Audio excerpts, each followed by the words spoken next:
The Book's Galaxy. The Mysterious Stranger and Other Stories. The Mysterious Stranger. Chapter 1. It was in 1590, winter. Austria was far away from the world and asleep. It was still the Middle Ages in Austria, and promised to remain so forever. Some even set it away back centuries upon centuries and said that by the mental and spiritual clock it was still the age of belief in Austria. But they meant it as a compliment, not a slur, and it was so taken, and we were all proud of it. I remember it well, although I was only a boy, and I remember, too, the pleasure it gave me. Yes, Austria was far from the world and asleep, and our village was in the middle of that sleep, being in the middle of Austria. It drowsed in peace in the deep privacy of a hilly and woodsy solitude where news from the world hardly ever came to disturb its dreams, and was infinitely content. At its front flowed the tranquil river, its surface painted with cloud forms and the reflections of drifting arcs and stone boats. Behind it rose the woody steeps to the base of the lofty precipice. From the top of the precipice frowned a vast castle, its long stretch of towers and bastions mailed in vines. Beyond the river, a league to the left, was a tumbled expanse of forest-clothed hills cloven by winding gorges where the sun never penetrated, and to the right a precipice overlooked the river, and between it and the hills just spoken of lay a far-reaching plain dotted with little homesteads nested among orchards and shade trees. The whole region for leagues around was the hereditary property of a prince, whose servants kept the castle always in perfect condition for occupancy, but neither he nor his family came there oftener than once in 5 years. When they came, it was as if the Lord of the world had arrived, and had brought all the glories of its kingdoms along, and when they went they left a calm behind which was like the deep sleep which follows an orgy. Iseldorf was a paradise for us boys. We were not overmuch pestered with schooling. Mainly we were trained to be good Christians, to revere the Virgin, the Church, and the saints above everything. Beyond these matters we were not required to know much, and, in fact, not allowed to. Knowledge was not good for the common people, and could make them discontented with the lot which God had appointed for them, and God would not endure discontentment with his plans. We had 2 priests. One of them, Father Adolf, was a very zealous and strenuous priest, much considered. There may have been better priests in some ways than Father Adolf, but there was never one in our commune who was held in more solemn and awful respect. This was because he had absolutely no fear of the devil. He was the only Christian I have ever known of whom that could be truly said. People stood in deep dread of him on that account, for they thought that there must be something supernatural about him, else he could not be so bold and so confident. All men speak in bitter disapproval of the devil, but they do it reverently, not flippantly, but Father Adolf's way was very different. He called him by every name he could lay his tongue to, and it made everyone shudder that heard him, and often he would even speak of him scornfully and scoffingly. Then the people crossed themselves and went quickly out of his presence, fearing that something fearful might happen. Father Adolf had actually met Satan face to face more than once, and defied him. This was known to be so. Father Adolf said it himself. He never made any secret of it, but spoke it right out. And that he was speaking true there was proof in at least one instance, for on that occasion he quarreled with the enemy, and intrepidly threw his bottle at him, and there, upon the wall of his study, was the ruddy splotch where it struck and broke. But it was Father Peter, the other priest, that we all loved best and were sorriest for. Some people charged him with talking around in conversation that God was all goodness, and would find a way to save all his poor human children. It was a horrible thing to say, but there was never any absolute proof that Father Peter said it, and it was out of character for him to say it too, for he was always good and gentle and truthful. He wasn't charged with saying it in the pulpit, where all the congregation could hear and testify, but only outside in talk, and it is easy for enemies to manufacture that. Father Peter had an enemy, and a very powerful one, the astrologer who lived in a tumbled old tower up the valley, and put in his nights studying the stars. Everyone knew he could foretell wars and famines, though that was not so hard, for there was always a war, and generally a famine somewhere. But he could also read any man's life through the stars in a big book he had, and find lost property, and everyone in the village except Father Peter stood in awe of him. Even Father Adolf, who had defied the devil, had a wholesome respect for the astrologer when he came through our village wearing his tall pointed hat and his long flowing robe with stars on it, carrying his big book, and a staff which was known to have magic power. The bishop himself sometimes listened to the astrologer, it was said, for besides studying the stars and prophesying, the astrologer made a great show of piety, which would impress the bishop, of course.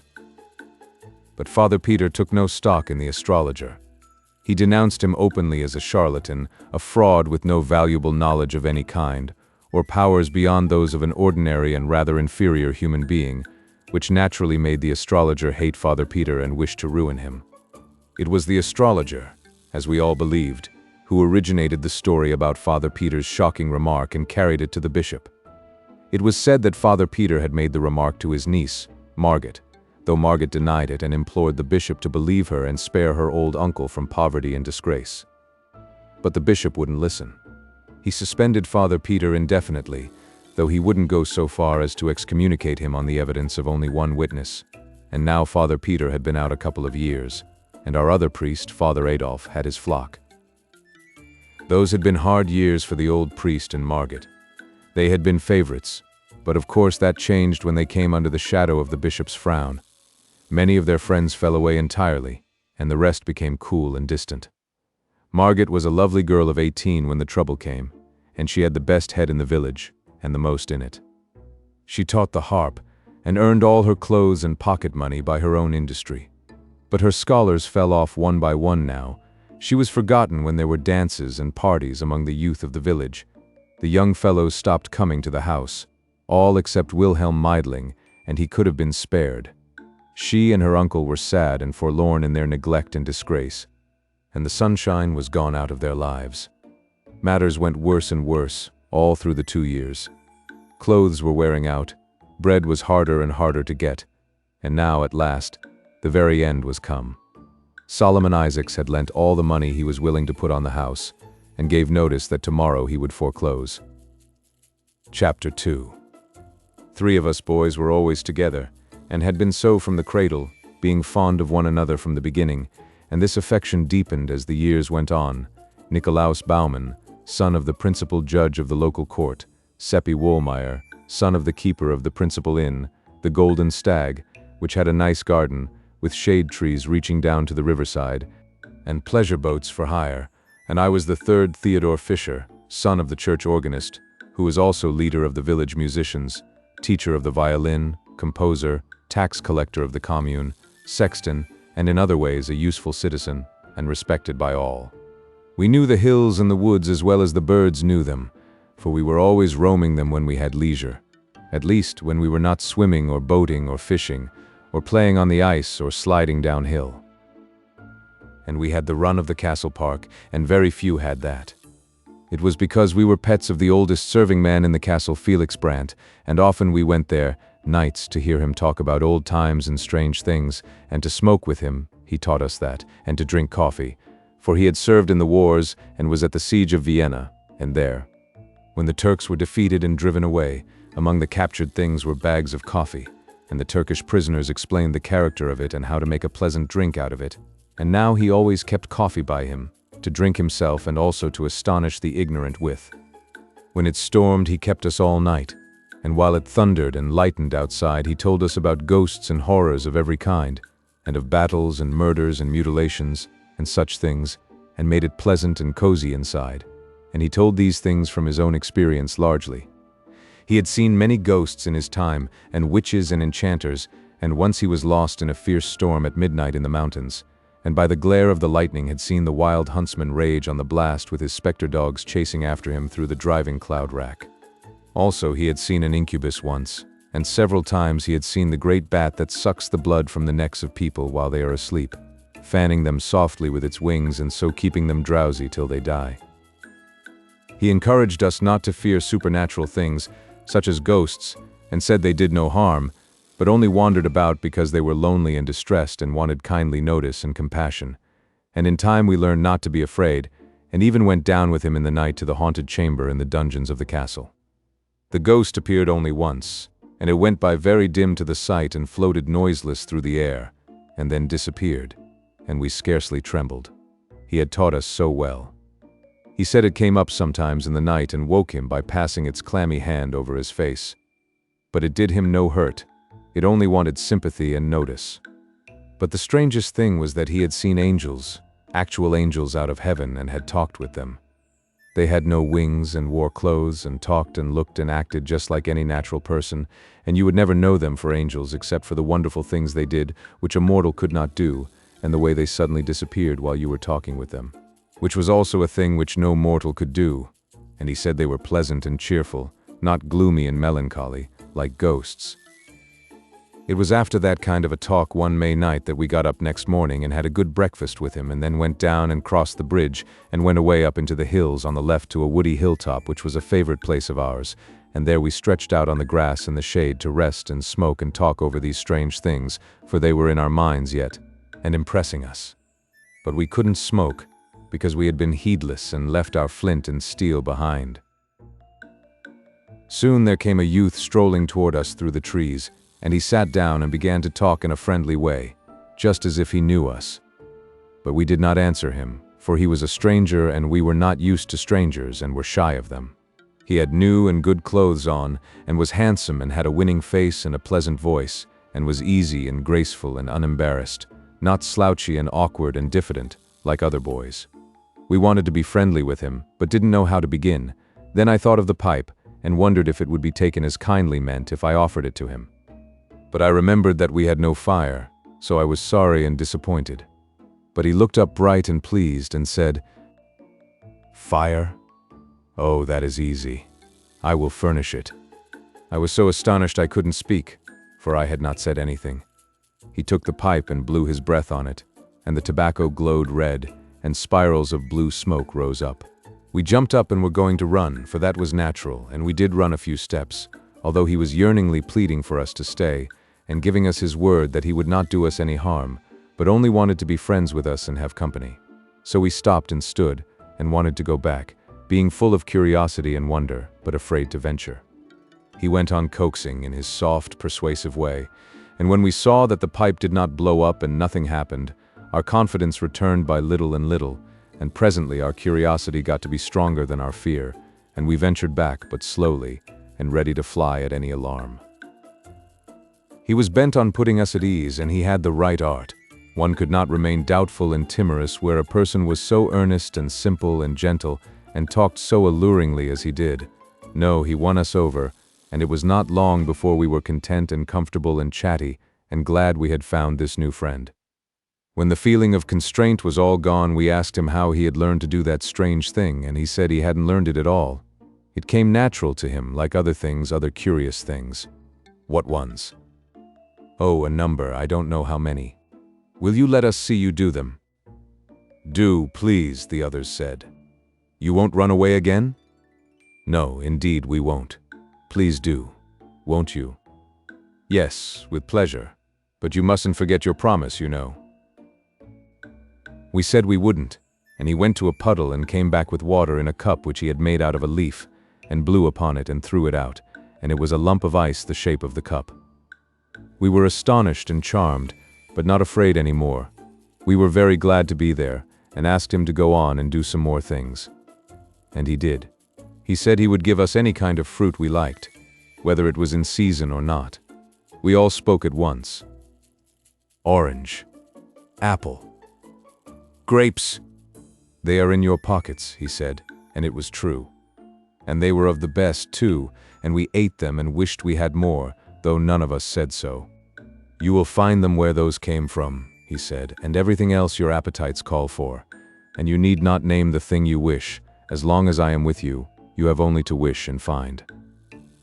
And he said true. There was never anything so wonderful and so interesting. Bread, cakes, sweets, nuts, whatever one wanted, it was there. He ate nothing himself, but sat and chatted, and did one curious thing after another to amuse us. He made a tiny toy squirrel out of clay, and it ran up a tree and sat on a limb overhead, and barked down at us. Then he made a dog that was not much larger than a mouse, and it treed the squirrel and danced about the tree, excited and barking, and was as alive as any dog could be. It frightened the squirrel from tree to tree and followed it up until both were out of sight in the forest. He made birds out of clay and set them free, and they flew away, singing. At last I made bold to ask him to tell us who he was. An angel, he said, quite simply, and set another bird free and clapped his hands and made it fly away. A kind of awe fell upon us when we heard him say that, and we were afraid again, but he said we need not be troubled. There was no occasion for us to be afraid of an angel, and he liked us, anyway.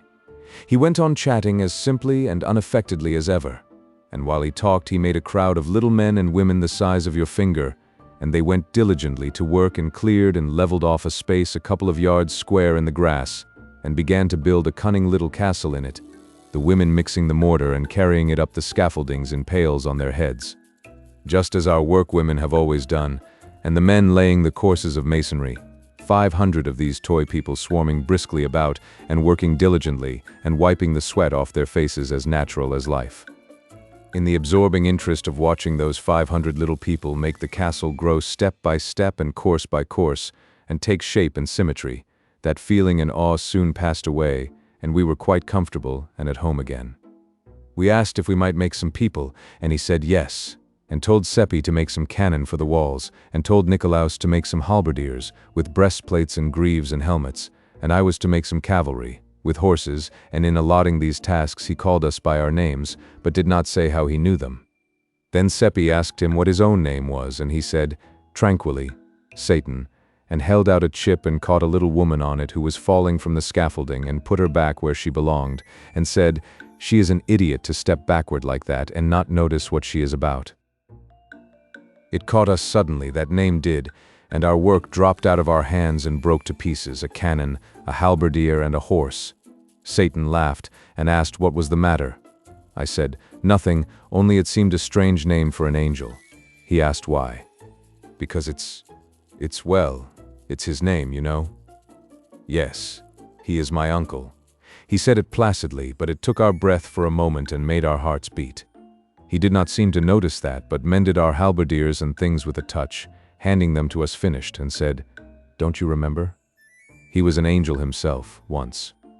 Yes, it's true, said Seppi. I didn't think of that. Before the fall he was blameless. Yes, said Nicolaus, he was without sin. It is a good family, ours, said Satan. There is not a better. He is the only member of it that has ever sinned.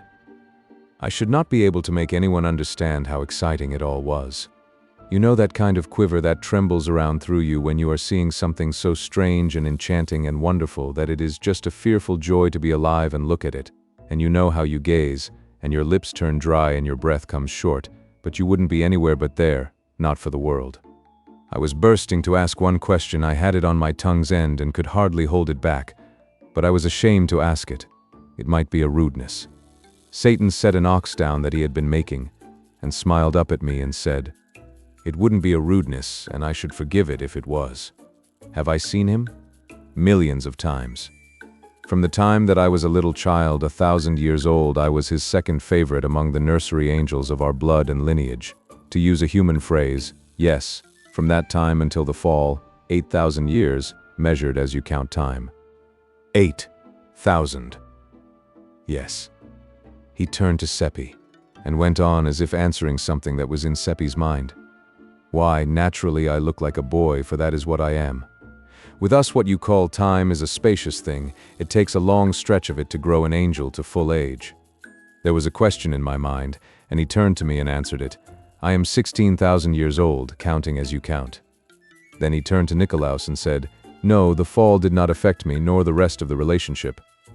It was only he that I was named for who ate of the fruit of the tree and then beguiled the man and the woman with it. We others are still ignorant of sin. We are not able to commit it. We are without blemish, and shall abide in that estate always. We. Two of the little workmen were quarreling, and in buzzing little bumblebee voices they were cursing and swearing at each other. Now came blows and blood. Then they locked themselves together in a life and death struggle. Satan reached out his hand and crushed the life out of them with his fingers, threw them away, wiped the red from his fingers on his handkerchief, and went on talking where he had left off. We cannot do wrong, neither have we any disposition to do it, for we do not know what it is. It seemed a strange speech in the circumstances, but we barely noticed that We were so shocked and grieved at the wanton murder he had committed, for murder it was. That was its true name, and it was without palliation or excuse, for the men had not wronged him in any way. It made us miserable, for we loved him, and had thought him so noble and so beautiful and gracious, and had honestly believed he was an angel, and to have him do this cruel thing, it lowered him so, and we had had such pride in him.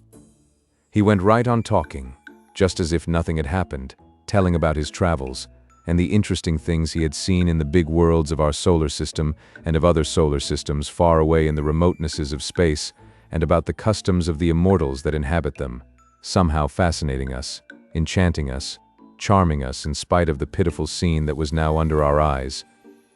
For the wives of the little dead men had found the crushed and shapeless bodies and were crying over them, and sobbing and lamenting, and a priest was kneeling there with his hands crossed upon his breast, praying, and crowds of pitying friends were massed about them, reverently uncovered, with their bare heads bowed, and many with the tears running down, a scene which Satan paid no attention to until the small noise of the weeping and praying began to annoy him.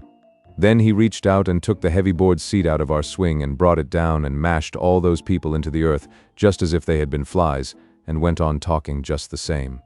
An angel, and kill a priest. An angel who did not know how to do wrong, and yet destroys in cold blood hundreds of helpless poor men and women who had never done him any harm. It made us sick to see that awful deed, and to think that none of those poor creatures was prepared except the priest, for none of them had ever heard a mass or seen a church. And we were witnesses. We had seen these murders done, and it was our duty to tell, and let the law take its course. But he went on talking right along, and worked his enchantments upon us again with that fatal music of his voice. He made us forget everything. We could only listen to him, and love him, and be his slaves, to do with us as he would. He made us drunk with the joy of being with him, and of looking into the heaven of his eyes, and of feeling the ecstasy that thrilled along our veins from the touch of his hand. Chapter 3. The stranger had seen everything, he had been everywhere, he knew everything, and he forgot nothing. What another must study, he learned at a glance. There were no difficulties for him, and he made things live before you when he told about them. He saw the world made, he saw Adam created. He saw Samson surge against the pillars and bring the temple down in ruins about him. He saw Caesar's death. He told of the daily life in heaven.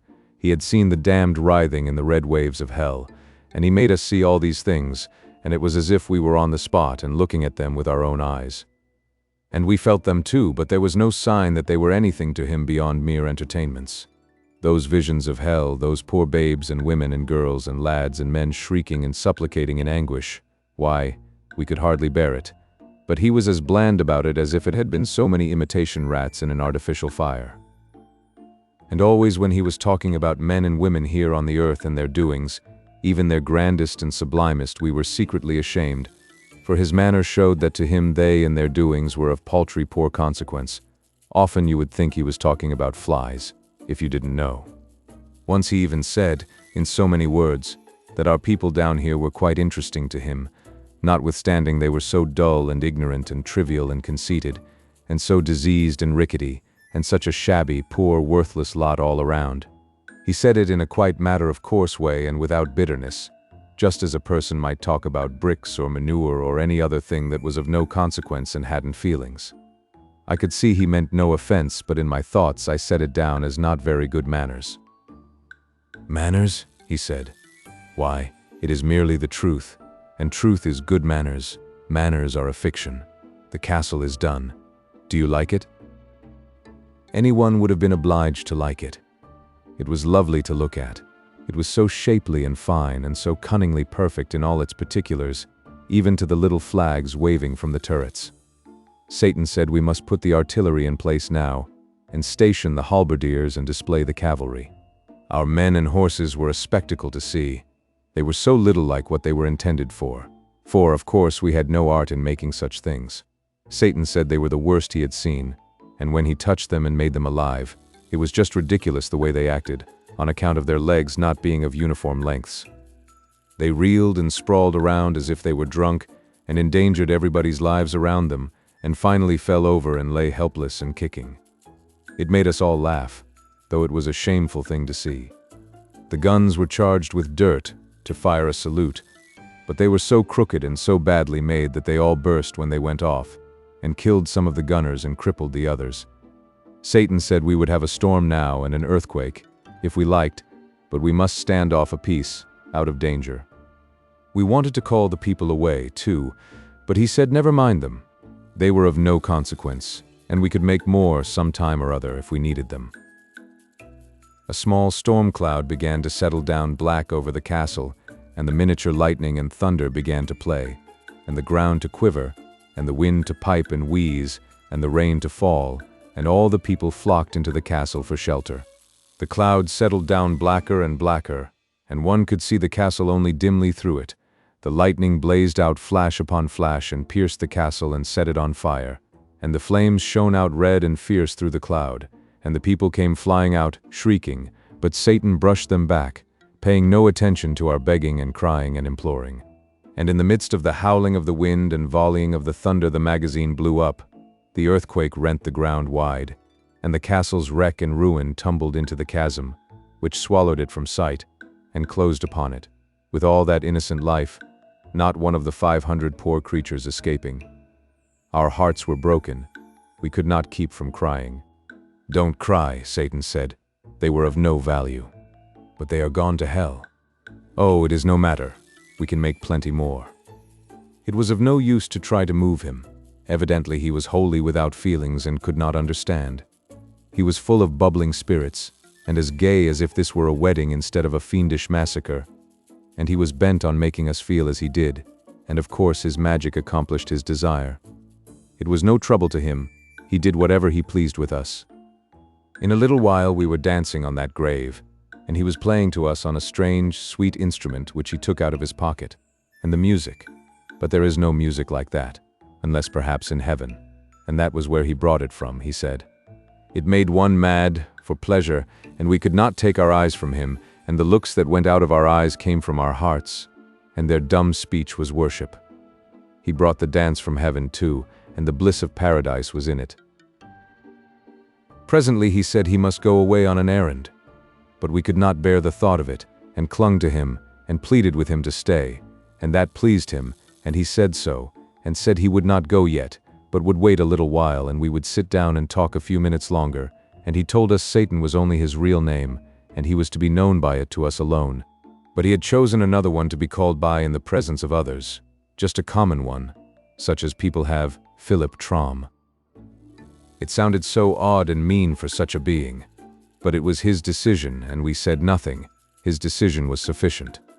We had seen wonders this day, and my thoughts began to run on the pleasure it would be to tell them when I got home, but he noticed those thoughts and said, "No, all these matters are a secret among us four. I do not mind your trying to tell them if you like, but I will protect your tongues, and nothing of the secret will escape from them." It was a disappointment, but it couldn't be helped, and it cost us a sigh or two. We talked pleasantly along, and he was always reading our thoughts and responding to them, and it seemed to me that this was the most wonderful of all the things he did, but he interrupted my musings and said, "No, it would be wonderful for you, but it is not wonderful for me. I am not limited like you. I am not subject to human conditions. I can measure and understand your human weaknesses, for I have studied them, but I have none of them. My flesh is not real, although it would seem firm to your touch. My clothes are not real. I am a spirit. Father Peter is coming." We looked around, but did not see anyone. "He is not in sight yet, but you will see him presently." "Do you know him, Satan?" "No." "Won't you talk with him when he comes? He is not ignorant and dull like us, and he would so like to talk with you. Will you?" "Another time, yes, but not now. I must go on my errand after a little. There he is now, you can see him. Sit still, and don't say anything." We looked up and saw Father Peter approaching through the chestnuts. We three were sitting together in the grass, and Satan sat in front of us in the path. Father Peter came slowly along with his head down, thinking, and stopped within a couple of yards of us, and took off his hat and got out his silk handkerchief, and stood there mopping his face and looking as if he were going to speak to us, but he didn't. Presently he muttered, "I can't think what brought me here. It seems as if I were in my study a minute ago, but I suppose I have been dreaming along for an hour and have come all this stretch without noticing, for I am not myself in these troubled days." Then he went mumbling along to himself and walked straight through Satan, just as if nothing were there. It made us catch our breath to see it. We had the impulse to cry out, the way you nearly always do when a startling thing happens, but something mysteriously restrained us and we remained quiet, only breathing fast. Then the trees hid Father Peter after a little, and Satan said, "It is as I told you, I am only a spirit." "Yes, one perceives it now," said Nicolaus. "But we are not spirits. It is plain he did not see you, but were we invisible too? He looked at us, but he didn't seem to see us. No, none of us was visible to him, for I wished it so. It seemed almost too good to be true, that we were actually seeing these romantic and wonderful things, and that it was not a dream. And there he sat, looking just like anybody, so natural and simple and charming, and chatting along again the same as ever, and, well, words cannot make you understand what we felt. It was an ecstasy, and an ecstasy is a thing that will not go into words. It feels like music, and one cannot tell about music so that another person can get the feeling of it. He was back in the old ages once more now, and making them live before us. He had seen so much, so much. It was just a wonder to look at him and try to think how it must seem to have such experience behind one. But it made you seem sorrowfully trivial, and the creature of a day, and such a short and paltry day too, and he didn't say anything to raise up your drooping pride, no, not a word. He always spoke of men in the same old indifferent way, just as one speaks of bricks and manure piles and such things. You could see that they were of no consequence to him, one way or the other. He didn't mean to hurt us, you could see that. Just as we don't mean to insult a brick when we disparage it, a brick's emotions are nothing to us. It never occurs to us to think whether it has any or not. Once when he was bunching the most illustrious kings and conquerors and poets and prophets and pirates and beggars together, just a brick pile, I was shamed into putting in a word for man and asked him why he made so much difference between men and himself. He had to struggle with that a moment. He didn't seem to understand how I could ask such a strange question. Then he said, "The difference between man and me? The difference between a mortal and an immortal? Between a cloud and a spirit?" He picked up a woodlouse that was creeping along a piece of bark. "What is the difference between Caesar and this?" I said, "One cannot compare things which by their nature and by the interval between them are not comparable." "You have answered your own question," he said. "I will expand it. Man is made of dirt, I saw him made. I am not made of dirt. Man is a museum of diseases, a home of impurities. He comes today and is gone tomorrow. He begins as dirt and departs as stench. I am of the aristocracy of the imperishables, and man has the moral sense. You understand? He has the moral sense. That would seem to be difference enough between us, all by itself." He stopped there, as if that settled the matter. I was sorry, for at that time I had but a dim idea of what the moral sense was. I merely knew that we were proud of having it, and when he talked like that about it, it wounded me, and I felt as a girl feels who thinks her dearest finery is being admired, and then overhears strangers making fun of it. For a while we were all silent, and I, for one, was depressed.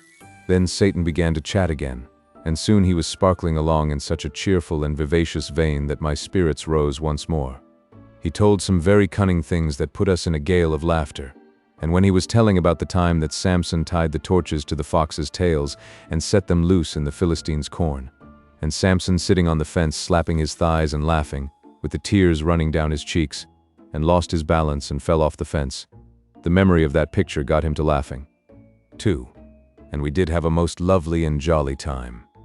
By and by, he said, "I am going on my errand now." "Don't," we all said. "Don't go. Stay with us. You won't come back." "Yes, I will. I give you my word." "When? Tonight?" "Say when." "It won't be long. You will see. We like you, and I you. And as a proof of it, I will show you something fine to see. Usually when I go, I merely vanish, but now I will dissolve myself and let you see me do it." He stood up, and it was quickly finished. He thinned away until he was a soap bubble, except that he kept his shape. You could see the bushes through him as clearly as you see things through a soap bubble, and all over him played and flashed the delicate iridescent colors of the bubble, and along with them was that thing shaped like a window sash which you always see on the globe of the bubble. You have seen a bubble strike the carpet and lightly bound along 2 or 3 times before it bursts. He did that. He sprang, touched the grass, bounded, floated along, touched again, and so on, and presently exploded, puff, and in his place was vacancy. It was a strange and beautiful thing to see. We did not say anything, but sat wondering and dreaming and blinking, and finally Seppi roused up and said, mournfully sighing, "I suppose none of it has happened." Nicolaus sighed and said about the same.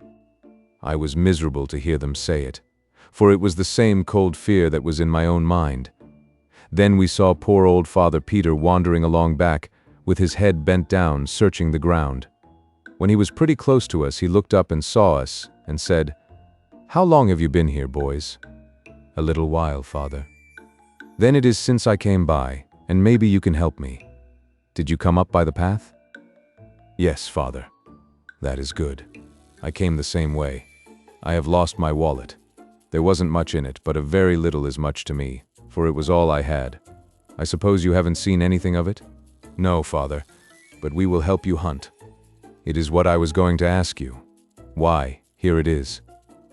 We hadn't noticed it, yet there it lay, right where Satan stood when he began to melt, if he did melt and it wasn't a delusion.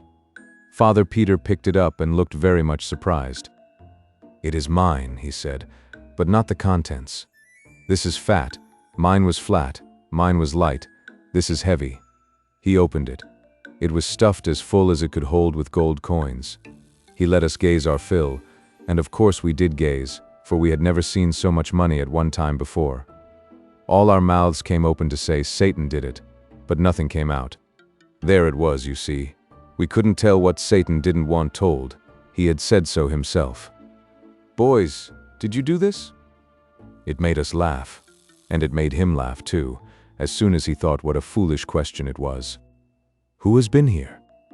Our mouths came open to answer, but stood so for a moment because we couldn't say nobody, for it wouldn't be true, and the right word didn't seem to come. Then I thought of the right one and said it. "Not a human being." "That is so," said the others, and let their mouths go shut. "It is not so," said Father Peter, and looked at us very severely. "I came by here a while ago, and there was no one here, but that is nothing, someone has been here since. I don't mean to say that the person didn't pass here before you came, and I don't mean to say you saw him, but someone did pass, that I know. On your honor, you saw no one?" "Not a human being." "That is sufficient. I know you are telling me the truth." He began to count the money on the path, we on our knees eagerly helping to stack it in little piles. "It's 1,100 ducats odd," he said. "Oh dear, if it were only mine, and I need it so." And his voice broke and his lips quivered. "It is yours, sir," we all cried out at once, every heller. "No, it isn't mine. Only 4 ducats are mine, the rest." He fell to dreaming, poor old soul, and caressing some of the coins in his hands, and forgot where he was, sitting there on his heels with his old gray head bare. It was pitiful to see. "No," he said, waking up, "it isn't mine. I can't account for it. I think some enemy. It must be a trap." Nicolaus said, "Father Peter, with the exception of the astrologer, you haven't a real enemy in the village, nor Margit, either. And not even a half-enemy that's rich enough to chance 1,100 ducats to do you a mean turn. I'll ask you if that's so or not." He couldn't get around that argument, and it cheered him up. "But it isn't mine, you see, it isn't mine in any case." He said it in a wistful way, like a person that wouldn't be sorry but glad if anybody would contradict him. "It is yours, Father Peter, and we are witness to it. Aren't we, boys?" "Yes, we are, and we'll stand by it too. Bless your hearts, you do almost persuade me. You do indeed. If I had only 100 odd ducats of it. The house is mortgaged for it, and we've no home for our heads if we don't pay tomorrow. And that 4 ducats is all we've got in thee. It's yours, every bit of it, and you've got to take it. We are bail that it's all right. Aren't we, Theodore? Aren't we, Seppi?" We too said yes, and Nicolaus stuffed the money back into the shabby old wallet and made the owner take it. So he said he would use 200 of it, for his house was good enough security for that, and would put the rest at interest till the rightful owner came for it. And on our side we must sign a paper showing how he got the money, a paper to show to the villagers as proof that he had not got out of his troubles dishonestly. Chapter 4. It made immense talk next day, when Father Peter paid Solomon Isaacs in gold and left the rest of the money with him at interest. Also, there was a pleasant change. Many people called at the house to congratulate him, and a number of cool old friends became kind and friendly again, and to top all, Margaret was invited to a party. And there was no mystery. Father Peter told the whole circumstance just as it happened, and said he could not account for it. Only it was the plain hand of Providence, so far as he could see. One or two shook their heads and said privately it looked more like the hand of Satan, and really that seemed a surprisingly good guess for ignorant people like that. Some came slyly buzzing around and tried to coax us boys to come out and tell the truth, and promised they wouldn't ever tell, but only wanted to know for their own satisfaction, because the whole thing was so curious. They even wanted to buy the secret, and pay money for it, and if we could have invented something that would answer, but we couldn't. We hadn't the ingenuity, so we had to let the chance go by, and it was a pity. We carried that secret around without any trouble, but the other one, the big one, the splendid one, burned the very vitals of us. It was so hot to get out, and we so hot to let it out and astonish people with it. But we had to keep it in. In fact, it kept itself in. Satan said it would, and it did. We went off every day and got to ourselves in the woods so that we could talk about Satan, and really that was the only subject we thought of or cared anything about, and day and night we watched for him and hoped he would come, and we got more and more impatient all the time. We hadn't any interest in the other boys anymore, and wouldn't take part in their games and enterprises. They seemed so tame after Satan, and their doings so trifling and commonplace after his adventures in antiquity and the constellations, and his miracles and meltings and explosions, and all that. During the first day we were in a state of anxiety on account of one thing, and we kept going to Father Peter's house on one pretext or another to keep track of it. That was the gold coin. We were afraid it would crumble and turn to dust, like fairy money. If it did, but it didn't. At the end of the day no complaint had been made about it, so after that we were satisfied that it was real gold, and dropped the anxiety out of our minds. There was a question which we wanted to ask Father Peter, and finally we went there the second evening, a little diffidently after drawing straws, and I asked it as casually as I could, though it did not sound as casual as I wanted, because I didn't know how. "What is the moral sense, sir?" He looked down, surprised, over his great spectacles, and said, "Why, it is the faculty which enables us to distinguish good from evil." It threw some light, but not a glare, and I was a little disappointed, also to some degree embarrassed. He was waiting for me to go on, so, in default of anything else to say, I asked, "Is it valuable?" "Valuable, heavens? Lad, it is the one thing that lifts man above the beasts that perish and makes him heir to immortality." This did not remind me of anything further to say, so I got out with the other boys, and we went away with that indefinite sense you have often had of being filled but not fatted. They wanted me to explain, but I was tired. We passed out through the parlor, and there was Margaret at the spinet teaching Marie Lueger. So one of the deserting pupils was back, and an influential one too. The others would follow. Margaret jumped up and ran and thanked us again, with tears in her eyes. This was the third time for saving her and her uncle from being turned into the street, and we told her again we hadn't done it. But that was her way. She never could be grateful enough for anything a person did for her, so we let her have her say. And as we passed through the garden, there was Wilhelm Meidling sitting there waiting, for it was getting toward the edge of the evening, and he would be asking Margaret to take a walk along the river with him when she was done with the lesson. He was a young lawyer, and succeeding fairly well in working his way along, little by little. He was very fond of Margaret, and she of him. He had not deserted along with the others, but had stood his ground all through. His faithfulness was not lost on Margaret and her uncle. He hadn't so very much talent, but he was handsome and good, and these are a kind of talents themselves and help along. He asked us how the lesson was getting along, and we told him it was about done. And maybe it was so, we didn't know anything about it, but we judged it would please him, and it did, and didn't cost us anything. Chapter 5. On the fourth day comes the astrologer from his crumbling old tower up the valley, where he had heard the news, I reckon. He had a private talk with us, and we told him what we could, for we were mightily in dread of him.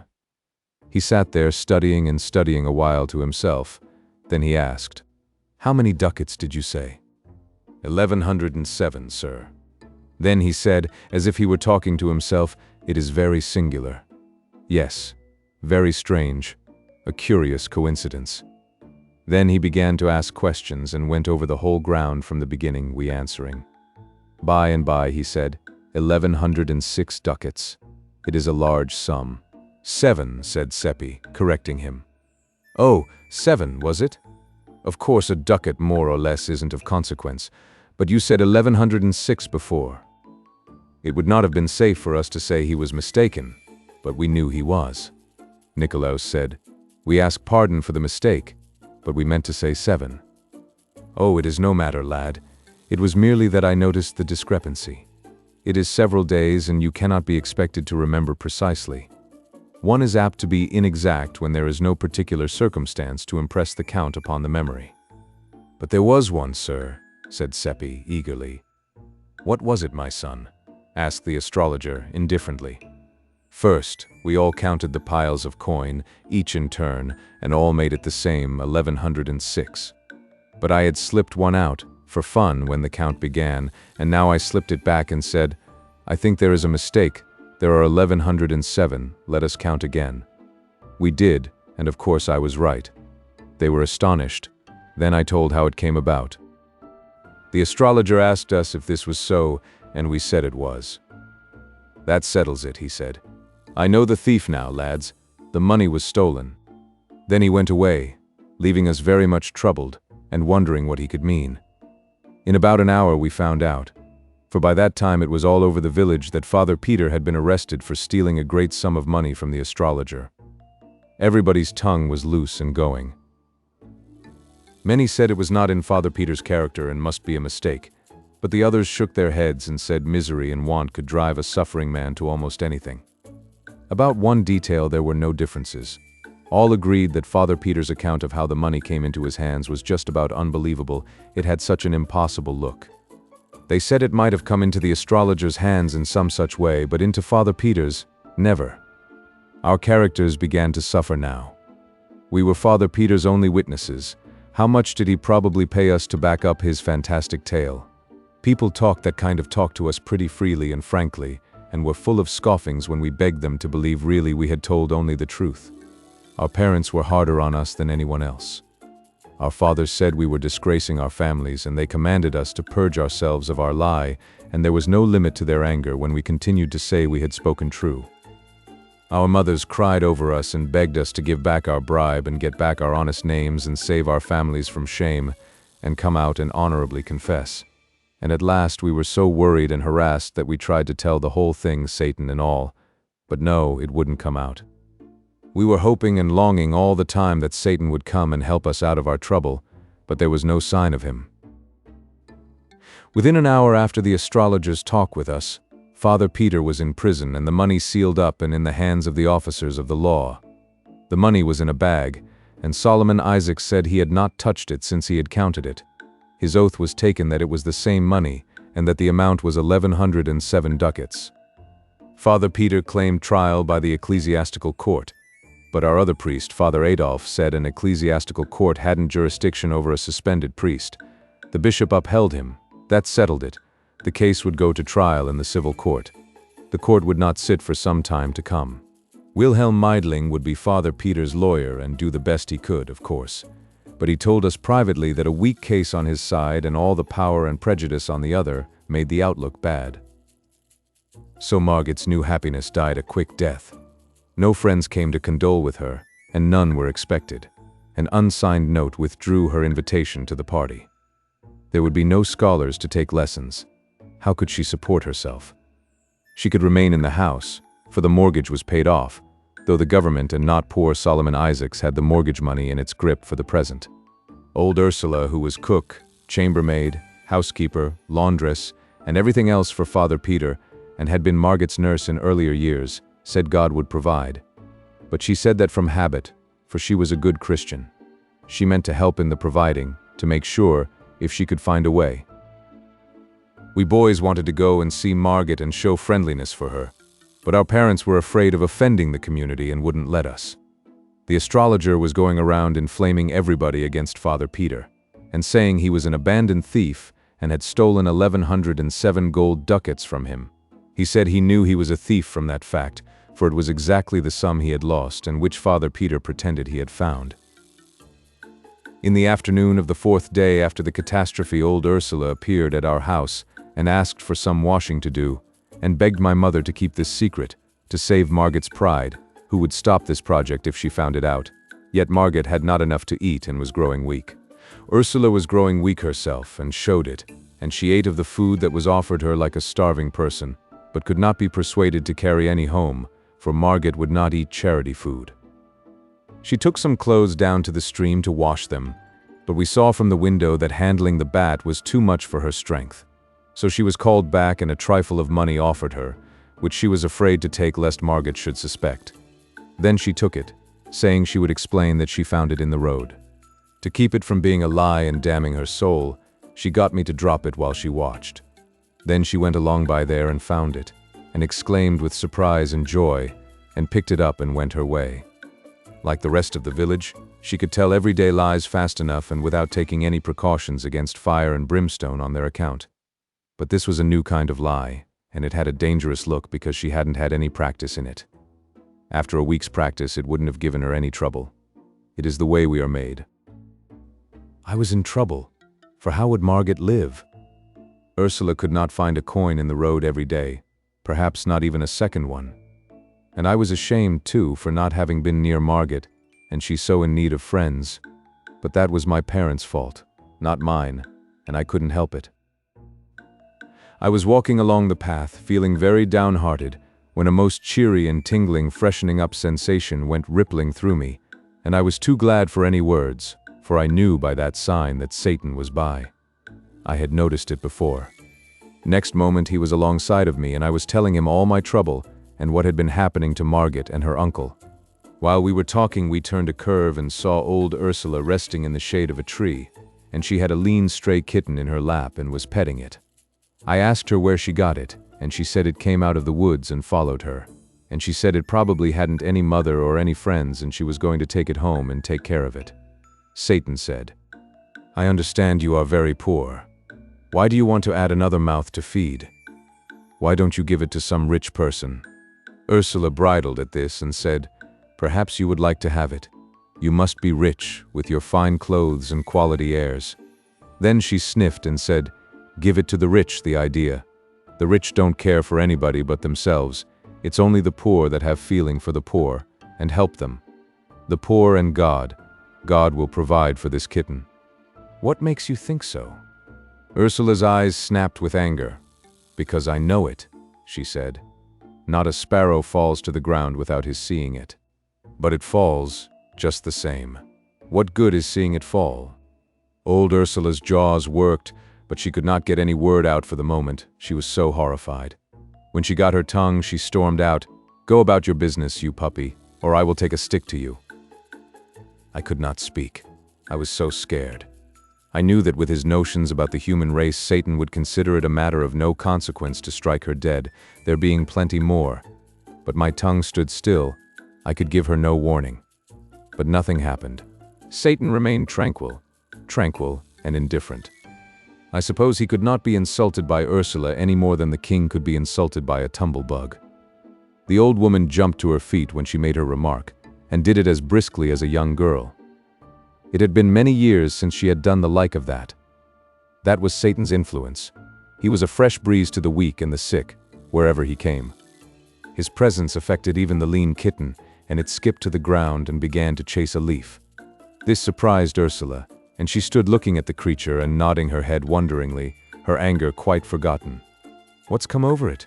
she said. "A while ago it could hardly walk." "You have not seen a kitten of that breed before," said Satan. Ursula was not proposing to be friendly with the mocking stranger, and she gave him an ungentle look and retorted, "Who asked you to come here and pester me? I'd like to know. And what do you know about what I've seen and what I haven't seen? You haven't seen a kitten with the hair spines on its tongue pointing to the front, have you? No, nor you either." Well, examine this one and see. Ursula was become pretty spry, but the kitten was sprier and she could not catch it and had to give it up. Then Satan said, "Give it a name, and maybe it will come." Ursula tried several names, but the kitten was not interested. "Call it Agnes. Try that." The creature answered to the name and came. Ursula examined its tongue. "Upon my word, it's true," she said. "I have not seen this kind of a cat before. Is it yours?" "No." "Then how did you know its name so pat?" "Because all cats of that breed are named Agnes. They will not answer to any other." Ursula was impressed. "It is the most wonderful thing." Then a shadow of trouble came into her face, for her superstitions were aroused, and she reluctantly put the creature down, saying, "I suppose I must let it go. I am not afraid. No, not exactly that. Though the priest, well, I've heard people, indeed, many people. And besides, it is quite well now and can take care of itself." She sighed and turned to go, murmuring, "It is such a pretty one, too, and would be such company, and the house is so sad and lonesome these troubled days. Miss Margit so mournful and just a shadow, and the old master shut up in jail. It seems a pity not to keep it," said Satan.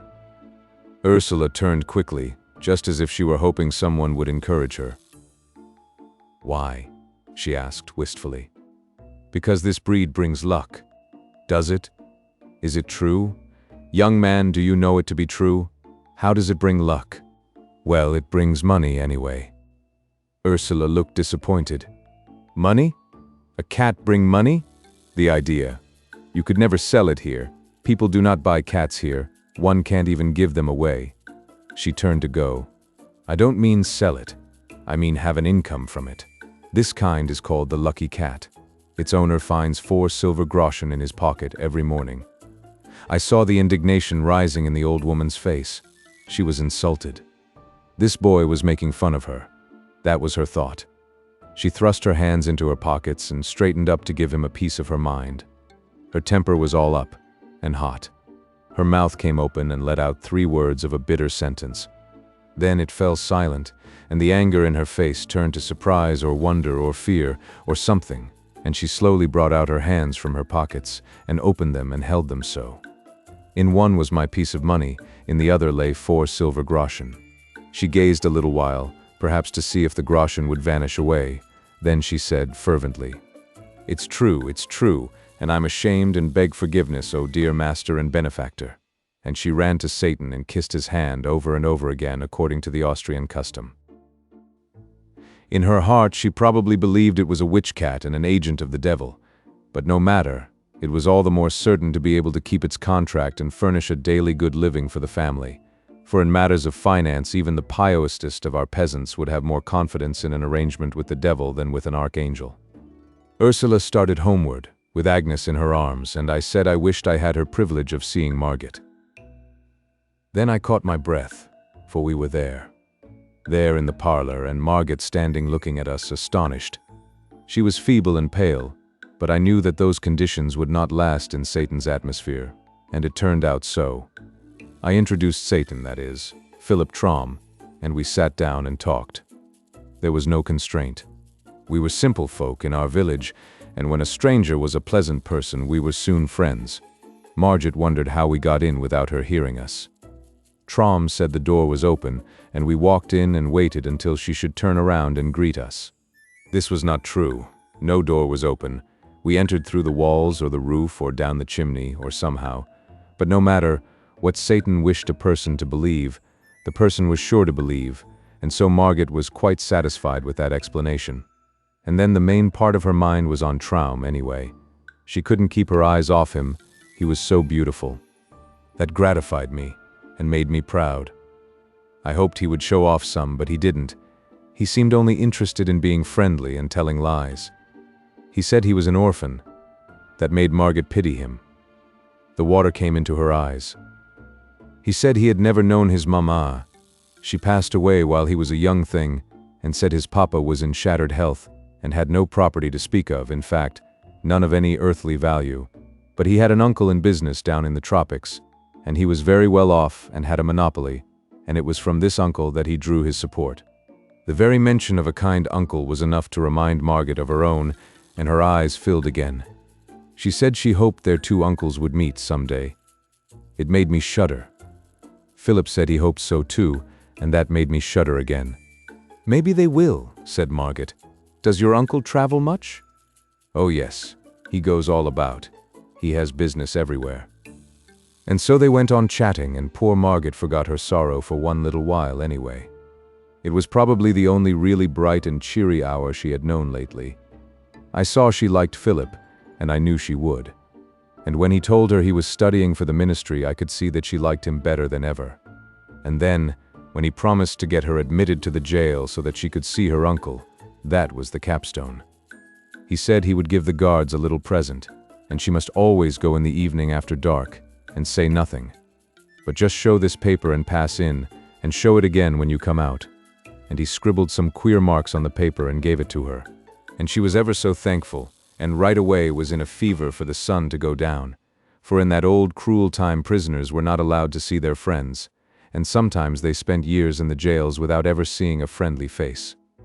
I judged that the marks on the paper were an enchantment, and that the guards would not know what they were doing, nor have any memory of it afterward, and that was indeed the way of it. Ursula put her head in at the door now and said, "Supper's ready, miss." Then she saw us and looked frightened, and motioned me to come to her, which I did, and she asked if we had told about the cat. I said no, and she was relieved, and said please don't, for if Miss Margaret knew, she would think it was an unholy cat and would send for a priest and have its gifts all purified out of it, and then there wouldn't be any more dividends. So I said we wouldn't tell, and she was satisfied. Then I was beginning to say goodbye to Margaret, but Satan interrupted and said, ever so politely, well, I don't remember just the words, but anyway, he as good as invited himself to supper, and me too. Of course Margaret was miserably embarrassed, for she had no reason to suppose there would be half enough for a sick bird. Ursula heard him, and she came straight into the room, not a bit pleased. At first she was astonished to see Margaret looking so fresh and rosy, and said so. Then she spoke up in her native tongue, which was Bohemian, and said, as I learned afterward, "Send him away, Miss Margaret. There's not victuals enough." Before Margaret could speak, Satan had the word, and was talking back to Ursula in her own language, which was a surprise to her, and for her mistress too. He said, "Didn't I see you down the road a while ago?" "Yes, sir." "Ah, that pleases me. I see you remember me." He stepped to her and whispered, "I told you it is a lucky cat. Don't be troubled, it will provide." That sponged the slate of Ursula's feelings clean of its anxieties, and a deep financial joy shone in her eyes. The cat's value was augmenting. It was getting full time for Margaret to take some sort of notice of Satan's invitation, and she did it in the best way, the honest way that was natural to her. She said she had little to offer, but that we were welcome if we would share it with her. We had supper in the kitchen, and Ursula waited at table. A small fish was in the frying pan, crisp and brown and tempting, and one could see that Margaret was not expecting such respectable food as this. Ursula brought it, and Margaret divided it between Satan and me, declining to take any of it herself, and was beginning to say she did not care for fish today, but she did not finish the remark. It was because she noticed that another fish had appeared in the pan. She looked surprised, but did not say anything.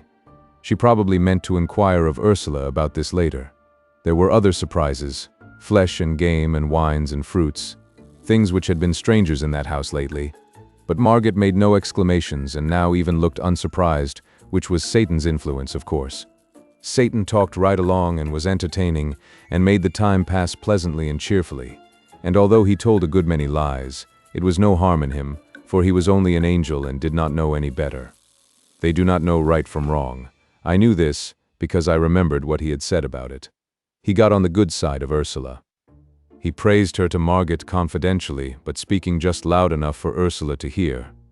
He said she was a fine woman, and he hoped someday to bring her and his uncle together. Very soon Ursula was mincing and simpering around in a ridiculous girly way, and smoothing out her gown and prinking at herself like a foolish old hen, and all the time pretending she was not hearing what Satan was saying.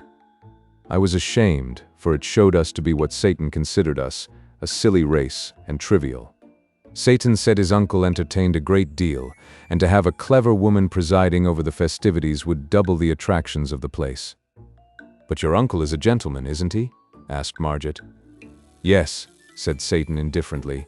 "Some even call him a prince out of compliment. But he is not bigoted.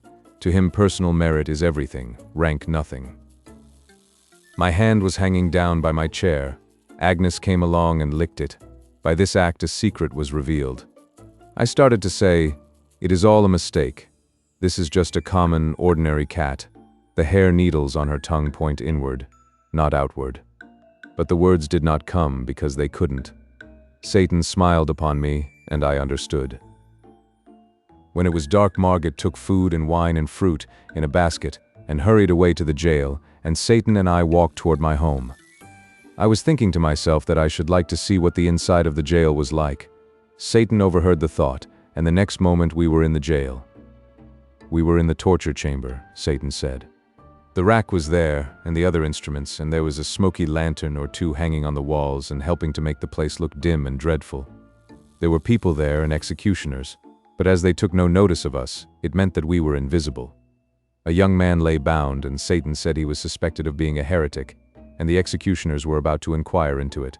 They asked the man to confess to the charge, and he said he could not, for it was not true. Then they drove splinter after splinter under his nails, and he shrieked with the pain. Satan was not disturbed, but I could not endure it, and had to be whisked out of there. I was faint and sick, but the fresh air revived me, and we walked toward my home. I said it was a brutal thing. No, it was a human thing. You should not insult the brutes by such a misuse of that word. They have not deserved it. And he went on talking like that. It is like your paltry race, always lying, always claiming virtues which it hasn't got, always denying them to the higher animals, which alone possess them. No brute ever does a cruel thing that is the monopoly of those with the moral sense. When a brute inflicts pain, he does it innocently. It is not wrong. For him there is no such thing as wrong. And he does not inflict pain for the pleasure of inflicting it. Only man does that. Inspired by that mongrel moral sense of his. A sense whose function is to distinguish between right and wrong, with liberty to choose which of them he will do. Now what advantage can he get out of that? He is always choosing, and in 9 cases out of 10 he prefers the wrong. There shouldn't be any wrong, and without the moral sense there couldn't be any. And yet he is such an unreasoning creature that he is not able to perceive that the moral sense degrades him to the bottom layer of animated beings and is a shameful possession. Are you feeling better? Let me show you something. Chapter 6. In a moment we were in a French village. We walked through a great factory of some sort, where men and women and little children were toiling in heat and dirt and a fog of dust, and they were clothed in rags, and drooped at their work, for they were worn and half-starved, and weak and drowsy. Satan said, "It is some more moral sense. The proprietors are rich and very holy, but the wage they pay to these poor brothers and sisters of theirs is only enough to keep them from dropping dead with hunger. The work hours are 14 per day, winter and summer, from 6 in the morning till 8 at night, little children and all. And they walk to and from the pigsties which they inhabit, 4 miles each way, through mud and slush, rain, snow, sleet, and storm, daily, year in and year out. They get 4 hours of sleep. They kennel together, 3 families in a room, in unimaginable filth and stench, and disease comes, and they die off like flies. Have they committed a crime, these mangy things? No. What have they done, that they are punished so? Nothing at all, except getting themselves born into your foolish race. You have seen how they treat a misdoer there in the jail. Now you see how they treat the innocent and the worthy. Is your race logical? Are these ill-smelling innocents better off than that heretic? Indeed, no. His punishment is trivial compared with theirs. They broke him on the wheel and smashed him to rags and pulp after we left, and he is dead now, and free of your precious race. But these poor slaves here, why? They have been dying for years, and some of them will not escape from life for years to come. It is the moral sense which teaches the factory proprietors the difference between right and wrong. You perceive the result. They think themselves better than dogs. Ah, you are such an illogical, unreasoning race, and paltry, oh, unspeakably. Then he dropped all seriousness and just overstrained himself making fun of us, and deriding our pride in our warlike deeds, our great heroes, our imperishable fames, our mighty kings, our ancient aristocracies, our venerable history, and laughed till it was enough to make a person sick to hear him, and finally he sobered a little and said, "But, after all, it is not all ridiculous. There is a sort of pathos about it when one remembers how few are your days, how childish your pomps, and what shadows you are." Presently all things vanished suddenly from my sight, and I knew what it meant. The next moment we were walking along in our village, and down toward the river I saw the twinkling lights of the Golden Stag. Then in the dark I heard a joyful cry, "He's come again." It was Seppi Wohlmeyer. He had felt his blood leap and his spirits rise in a way that could mean only one thing, and he knew Satan was near, although it was too dark to see him. He came to us, and we walked along together, and Seppi poured out his gladness like water. It was as if he were a lover and had found his sweetheart who had been lost. Seppi was a smart and animated boy, and had enthusiasm and expression, and was a contrast to Nikolaus and me. He was full of the last new mystery, now the disappearance of Hans Oppert, the village loafer. People were beginning to be curious about it, he said. He did not say anxious, curious was the right word, and strong enough. No one had seen Hans for a couple of days. "Not since he did that brutal thing, you know," he said. "What brutal thing?" It was Satan that asked. "Well, he is always clubbing his dog, which is a good dog and his only friend, and is faithful and loves him, and does no one any harm, and 2 days ago he was at it again, just for nothing, just for pleasure, and the dog was howling and begging, and Theodore and I begged too, but he threatened us, and struck the dog again with all his might, and knocked one of his eyes out, and he said to us, 'There, I hope you are satisfied now. That's what you have got for him by your damned meddling,' and he laughed, the heartless brute." Seppi's voice trembled with pity and anger. I guessed what Satan would say, and he said it. "There is that misused word again, that shabby slander. Brutes do not act like that, but only men." Well, it was inhuman anyway. No, it wasn't Seppi. It was human, quite distinctly human. It is not pleasant to hear you libel the higher animals by attributing to them dispositions which they are free from, and which are found nowhere but in the human heart. None of the higher animals is tainted with the disease called the moral sense. Purify your language, Seppi. Drop those lying phrases out of it. He spoke pretty sternly for him, and I was sorry I hadn't warned Seppi to be more particular about the word he used. I knew how he was feeling. He would not want to offend Satan. He would rather offend all his kin. There was an uncomfortable silence, but relief soon came, for that poor dog came along now with his eye hanging down, and went straight to Satan, and began to moan and mutter brokenly, and Satan began to answer in the same way, and it was plain that they were talking together in the dog language. We all sat down in the grass in the moonlight, for the clouds were breaking away now, and Satan took the dog's head in his lap and put the eye back in its place, and the dog was comfortable, and he wagged his tail and licked Satan's hand, and looked thankful and said the same. I knew he was saying it, though I did not understand the words. Then the two talked together a bit, and Satan said, "He says his master was drunk." "Yes, he was," said we.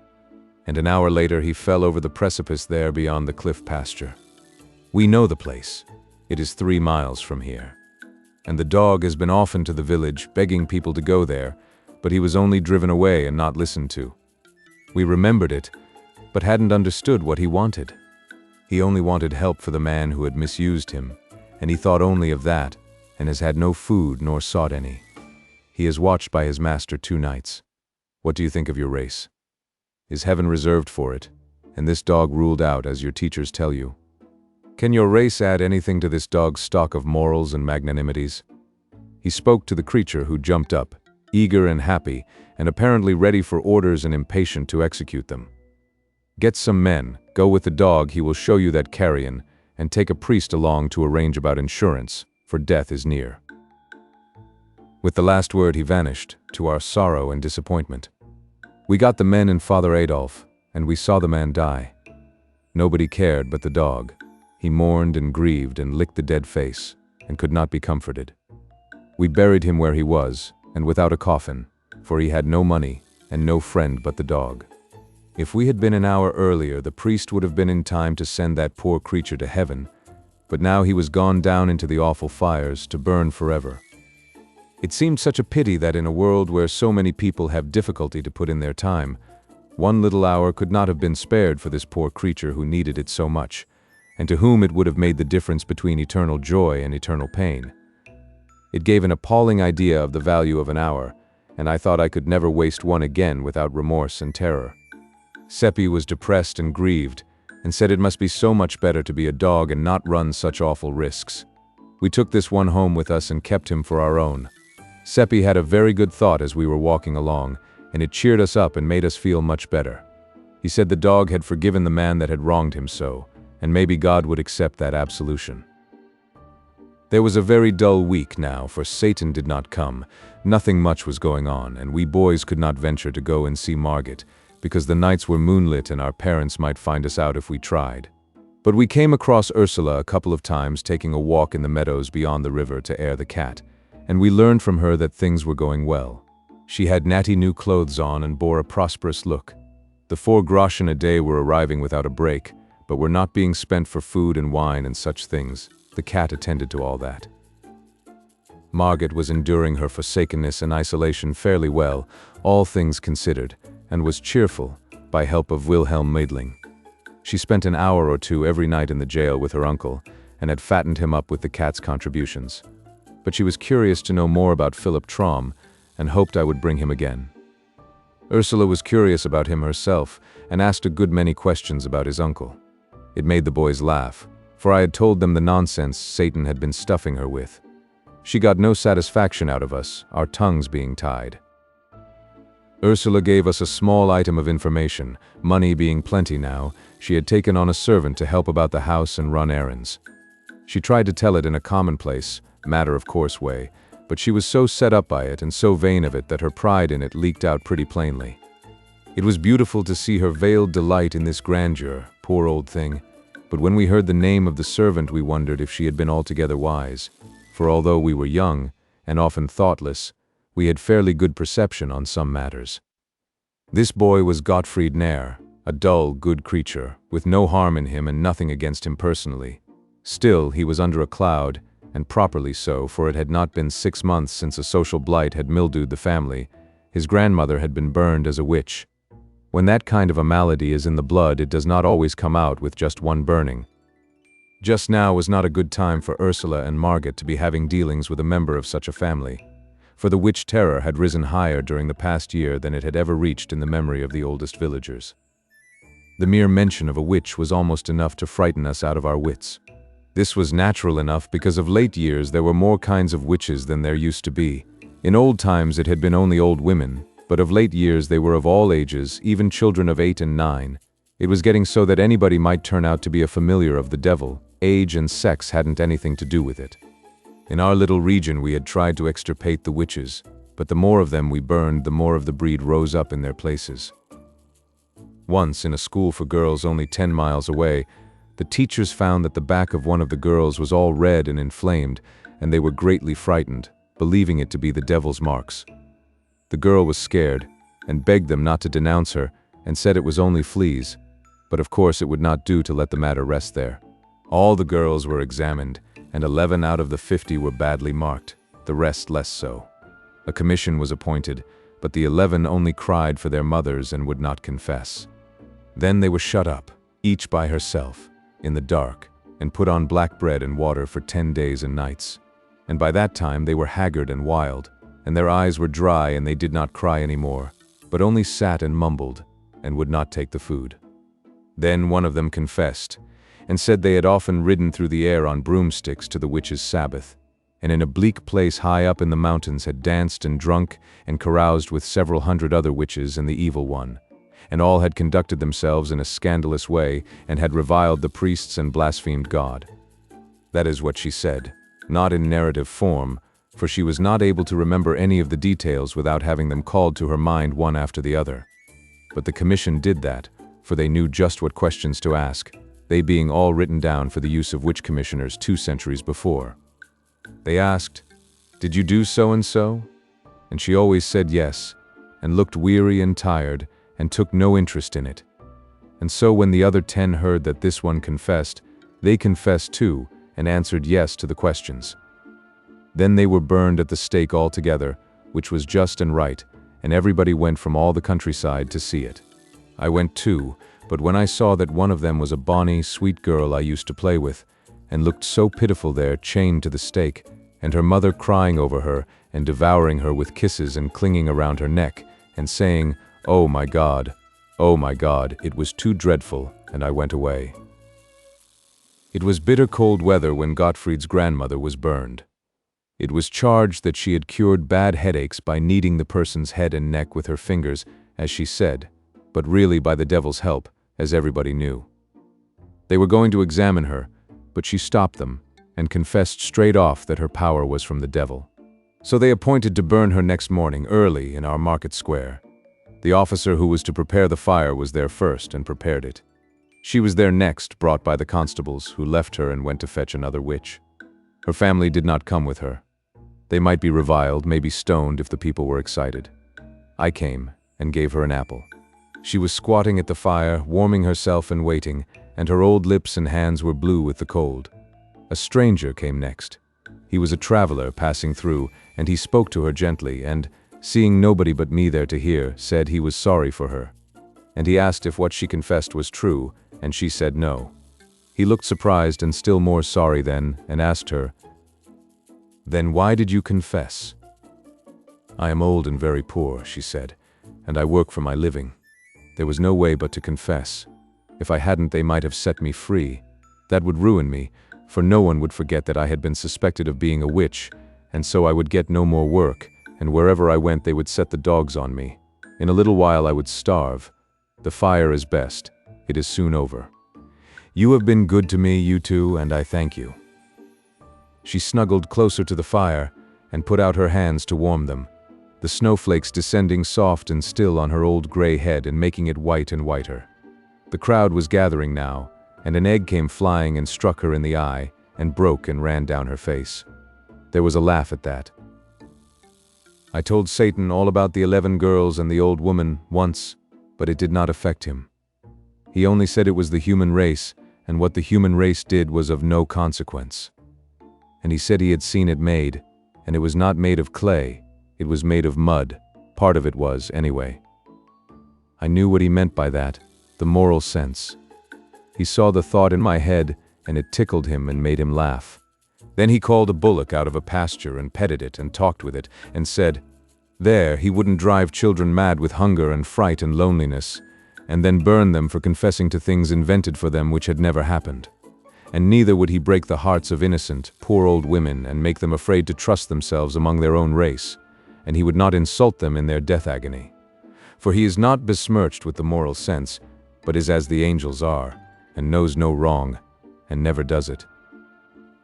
Lovely as he was, Satan could be cruelly offensive when he chose, and he always chose when the human race was brought to his attention. He always turned up his nose at it, and never had a kind word for it. Well, as I was saying, we boys doubted if it was a good time for Ursula to be hiring a member of the Nair family. We were right. When the people found it out, they were naturally indignant. And, moreover, since Margit and Ursula hadn't enough to eat themselves, where was the money coming from to feed another mouth? That is what they wanted to know. And in order to find out, they stopped avoiding Gottfried and began to seek his society and have sociable conversations with him. He was pleased, not thinking any harm and not seeing the trap, and so he talked innocently along and was no discreeter than a cow. "Money," he said. "They've got plenty of it. They pay me 2 groschen a week, besides my keep, and they live on the fat of the land, I can tell you. The prince himself can't beat their table." This astonishing statement was conveyed by the astrologer to Father Adolf on a Sunday morning when he was returning from Mass. He was deeply moved, and said, "This must be looked into." He said there must be witchcraft at the bottom of it, and told the villagers to resume relations with Margit and Ursula in a private and unostentatious way, and keep both eyes open. They were told to keep their own counsel, and not rouse the suspicions of the household. The villagers were at first a bit reluctant to enter such a dreadful place, but the priest said they would be under his protection while there, and no harm could come to them, particularly if they carried a trifle of holy water along and kept their beads and crosses handy. This satisfied them and made them willing to go, Envy and malice made the baser sort even eager to go. And so poor Margaret began to have company again, and was as pleased as a cat. She was like most anybody else, just human, and happy in her prosperities and not averse from showing them off a little. And she was humanly grateful to have the warm shoulder turned to her and be smiled upon by her friends in the village again. For of all the hard things to bear, to be cut by your neighbors and left in contemptuous solitude is maybe the hardest. The bars were down, and we could all go there now, and we did, our parents and all, day after day. The cat began to strain herself. She provided the top of everything for those companies, and in abundance, among them many a dish and many a wine which they had not tasted before, and which they had not even heard of except at second hand from the prince's servants. And the tableware was much above ordinary too. Margaret was troubled at times and pursued Ursula with questions to an uncomfortable degree, but Ursula stood her ground and stuck to it that it was Providence, and said no word about the cat. Margaret knew that nothing was impossible to Providence, but she could not help having doubts that this effort was from there, though she was afraid to say so, lest disaster come of it. Witchcraft occurred to her, but she put the thought aside, for this was before Gottfried joined the household, and she knew Ursula was pious and a bitter hater of witches. By the time Gottfried arrived, Providence was established, unshakably entrenched, and getting all the gratitude. The cat made no murmur, but went on composedly improving in style and prodigality by experience.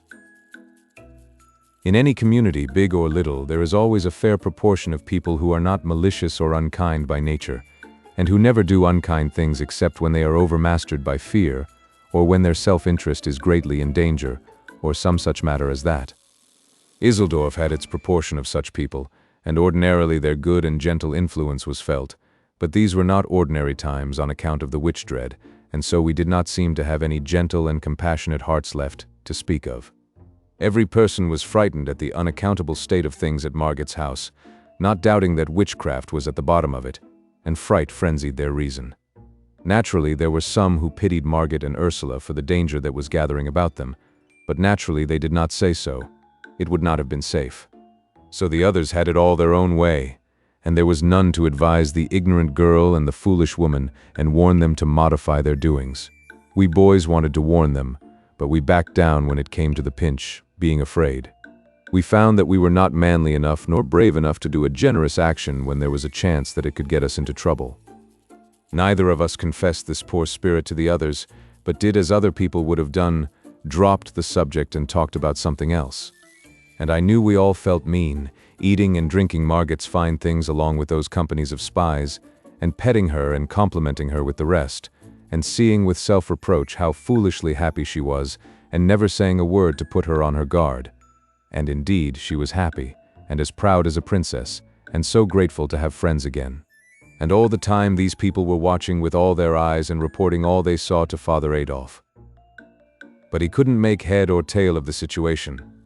There must be an enchanter somewhere on the premises, but who was it? Margaret was not seen to do any jugglery, nor was Ursula, nor yet Gottfried, and still the wines and dainties never ran short, and a guest could not call for a thing and not get it. To produce these effects was usual enough with witches and enchanters, that part of it was not new, but to do it without any incantations, or even any rumblings or earthquakes or lightnings or apparitions, that was new, novel, wholly irregular. There was nothing in the books like this. Enchanted things were always unreal. Gold turned to dirt in an unenchanted atmosphere, food withered away and vanished. But this test failed in the present case. The spies brought samples. Father Adolf prayed over them, exorcised them, but it did no good. They remained sound and real. They yielded to natural decay only, and took the usual time to do it. Father Adolf was not merely puzzled, he was also exasperated, for these evidences very nearly convinced him privately that there was no witchcraft in the matter. It did not wholly convince him, for this could be a new kind of witchcraft. There was a way to find out as to this, if this prodigal abundance of provender was not brought in from the outside, but produced on the premises. There was witchcraft, sure. Chapter 7. Margaret announced a party and invited 40 people. The date for it was 7 days away. This was a fine opportunity. Margaret's house stood by itself, and it could be easily watched. All the week it was watched night and day. Margot's household went out and in as usual, but they carried nothing in their hands, and neither they nor others brought anything to the house. This was ascertained. Evidently rations for 40 people were not being fetched. If they were furnished any sustenance, it would have to be made on the premises.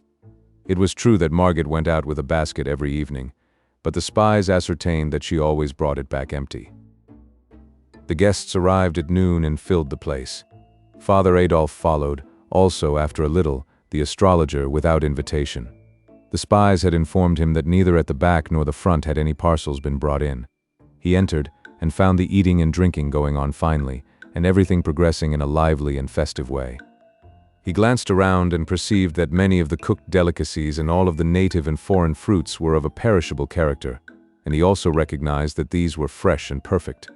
No apparitions, no incantations, no thunder. That settled it. This was witchcraft. And not only that, but of a new kind, a kind never dreamed of before. It was a prodigious power, an illustrious power. He resolved to discover its secret. The announcement of it would resound throughout the world, penetrate to the remotest lands, paralyze all the nations with amazement, and carry his name with it, and make him renowned forever. It was a wonderful piece of luck, a splendid piece of luck. The glory of it made him dizzy. All the house made room for him. Margot politely seated him. Ursula ordered Gottfried to bring a special table for him. Then she decked it and furnished it, and asked for his orders. "Bring me what you will," he said. The two servants brought supplies from the pantry, together with white wine and red, a bottle of each. The astrologer, who very likely had never seen such delicacies before, poured out a beaker of red wine, drank it off, poured another, then began to eat with a grand appetite. I was not expecting Satan, for it was more than a week since I had seen or heard of him. But now he came in, I knew it by the feel, though people were in the way and I could not see him. I heard him apologizing for intruding, and he was going away. But Margot urged him to stay, and he thanked her and stayed. She brought him along, introducing him to the girls, and to Meidling, and to some of the elders. And there was quite a rustle of whispers. "It's the young stranger we hear so much about and can't get sight of. He is away so much. Dear, dear, but he is beautiful. What is his name? Philip Traum. Ah, it fits him, you see. Traum is German for dream. What does he do? Studying for the ministry, they say. His face is his fortune. He'll be a cardinal someday. Where is his home? Away down somewhere in the tropics, they say. Has a rich uncle down there." And so on. He made his way at once. Everybody was anxious to know him and talk with him. Everybody noticed how cool and fresh it was all of a sudden, and wondered at it, for they could see that the sun was beating down the same as before outside, and the sky was clear of clouds, but no one guessed the reason, of course. The astrologer had drunk his second beaker. He poured out a third. He set the bottle down and by accident overturned it. He seized it before much was spilled, and held it up to the light, saying, "What a pity it is royal wine." Then his face lighted with joy or triumph or something, and he said, "Quick, bring a bowl." It was brought a 4-quart one. He took up that 2-pint bottle and began to pour, went on pouring, the red liquor gurgling and gushing into the white bowl and rising higher and higher up its sides, everybody staring and holding their breath, and presently the bowl was full to the brim. "Look at the bottle," he said, holding it up. "It is full yet." I glanced at Satan, and in that moment he vanished. Then Father Adolf rose up, flushed and excited, crossed himself, and began to thunder in his great voice, "This house is bewitched and accursed." People began to cry and shriek and crowd toward the door. I summoned this detected household too. His words were cut off short. His face became red, then purple, but he could not utter another sound. Then I saw Satan, a transparent film, melt into the astrologer's body. Then the astrologer put up his hand, and apparently in his own voice said, "Wait, remain where you are." All stopped where they stood. "Bring a funnel." Ursula brought it, trembling and scared, and he stuck it in the bottle and took up the great bowl and began to pour the wine back, the people gazing and dazed with astonishment, for they knew the bottle was already full before he began. He emptied the whole of the bowl into the bottle, then smiled out over the room, chuckled and said indifferently, "It is nothing, anybody can do it. With my powers, I can even do much more." A frightened cry burst out everywhere. "Oh my God, he is possessed." And there was a tumultuous rush for the door which swiftly emptied the house of all who did not belong in it except us boys and Meidling. We boys knew the secret and would have told it if we could, but we couldn't. We were very thankful to Satan for furnishing that good help at the needful time. Margaret was pale and crying. Meidling looked kind of petrified. Ursula the same. But Gottfried was the worst. He couldn't stand. He was so weak and scared.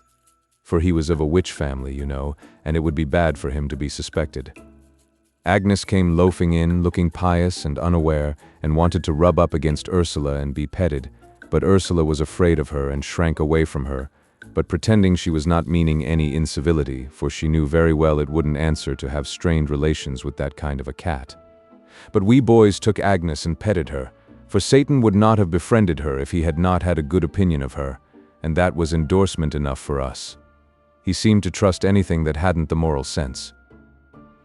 Outside, the guests, panic-stricken, scattered in every direction and fled in a pitiable state of terror, and such a tumult as they made with their running and sobbing and shrieking and shouting that soon all the village came flocking from their houses to see what had happened, and they thronged the street and shouldered and jostled one another in excitement and fright. And then Father Adolf appeared, and they fell apart in two walls like the cloven Red Sea, and presently down this lane the astrologer came striding and mumbling, and where he passed the lanes surged back in packed masses, and fell silent with awe, and their eyes stared and their breasts heaved, and several women fainted. And when he was gone by the crowd swarmed together and followed him at a distance, talking excitedly and asking questions and finding out the facts. Finding out the facts and passing them on to others, with improvements which soon enlarged the bowl of wine to a barrel, and made the one bottle hold it all and yet remain empty to the last. When the astrologer reached the market square, he went straight to a juggler, fantastically dressed, who was keeping 3 brass balls in the air, and took them from him and faced around upon the approaching crowd and said, "This poor clown is ignorant of his art. Come forward and see an expert perform." So saying, he tossed the balls up one after another and set them whirling in a slender bright oval in the air, and added another, then another and another, and soon, no one seeing whence he got them, adding, the oval lengthening all the time, his hands moving so swiftly that they were just a web or a blur and not distinguishable as hands. And such as counted said there were now 100 balls in the air. The spinning great oval reached up 20 feet in the air and was a shining and glinting and wonderful sight. Then he folded his arms and told the balls to go on spinning without his help, and they did it. After a couple of minutes he said, "There, that will do," and the oval broke and came crashing down, and the balls scattered abroad and rolled every whither. And wherever one of them came the people fell back in dread, and no one would touch it. It made him laugh, and he scoffed at the people and called them cowards and old women. Then he turned and saw the tightrope, and said foolish people were daily wasting their money to see a clumsy and ignorant varlet degrade that beautiful art. Now they should see the work of a master. With that he made a spring into the air and lit firm on his feet on the rope. Then he hopped the whole length of it back and forth on one foot, with his hands clasped over his eyes, and next he began to throw somersaults, both backward and forward, and threw 27. The people murmured, for the astrologer was old, and always before had been halting of movement and at times even lame, but he was nimble enough now and went on with his antics in the liveliest manner. Finally he sprang lightly down and walked away, and passed up the road and around the corner and disappeared. Then that great, pale, silent, solid crowd drew a deep breath and looked into one another's faces as if they said, "Was it real? Did you see it, or was it only I, and was I dreaming?" Then they broke into a low murmur of talking, and fell apart in couples, and moved toward their homes, still talking in that odd way, with faces close together, and laying a hand on an arm and making other such gestures as people make when they have been deeply impressed by something. We boys followed behind our fathers and listened, catching all we could of what they said, and when they sat down in our house and continued their talk, they still had us for company. They were in a sad mood, for it was certain, they said, that disaster for the village must follow this awful visitation of witches and devils. Then my father remembered that Father Adolf had been struck dumb at the moment of his denunciation. They have not ventured to lay their hands upon an anointed servant of God before, he said, and how they could have dared it this time I cannot make out, for he wore his crucifix. Isn't it so? Yes, said the others. We saw it. It is serious, friends, it is very serious. Always before we had a protection. It has failed. The others shook, as with a sort of chill, and muttered those words over. It has failed. God has forsaken us. It is true, said Seppi Wohlmeyer's father. There is nowhere to look for help. The people will realize this, said Nikolaus's father, the judge, and despair will take away their courage and their energies. We have indeed fallen upon evil times. He sighed, and Wohlmeyer said, in a troubled voice, the report of it all will go about the country, and our village will be shunned as being under the displeasure of God. The golden stag will know hard times. True, neighbor, said my father. All of us will suffer, all in repute, many in estate, and good God. What is it? That can come to finish us. Name it, Gottes Willen. The interdict. It smote like a thunderclap, and they were like to swoon with the terror of it. Then the dread of this calamity roused their energies, and they stopped brooding and began to consider ways to avert it. They discussed this, that, and the other way, and talked till the afternoon was far spent, then confessed that at present they could arrive at no decision.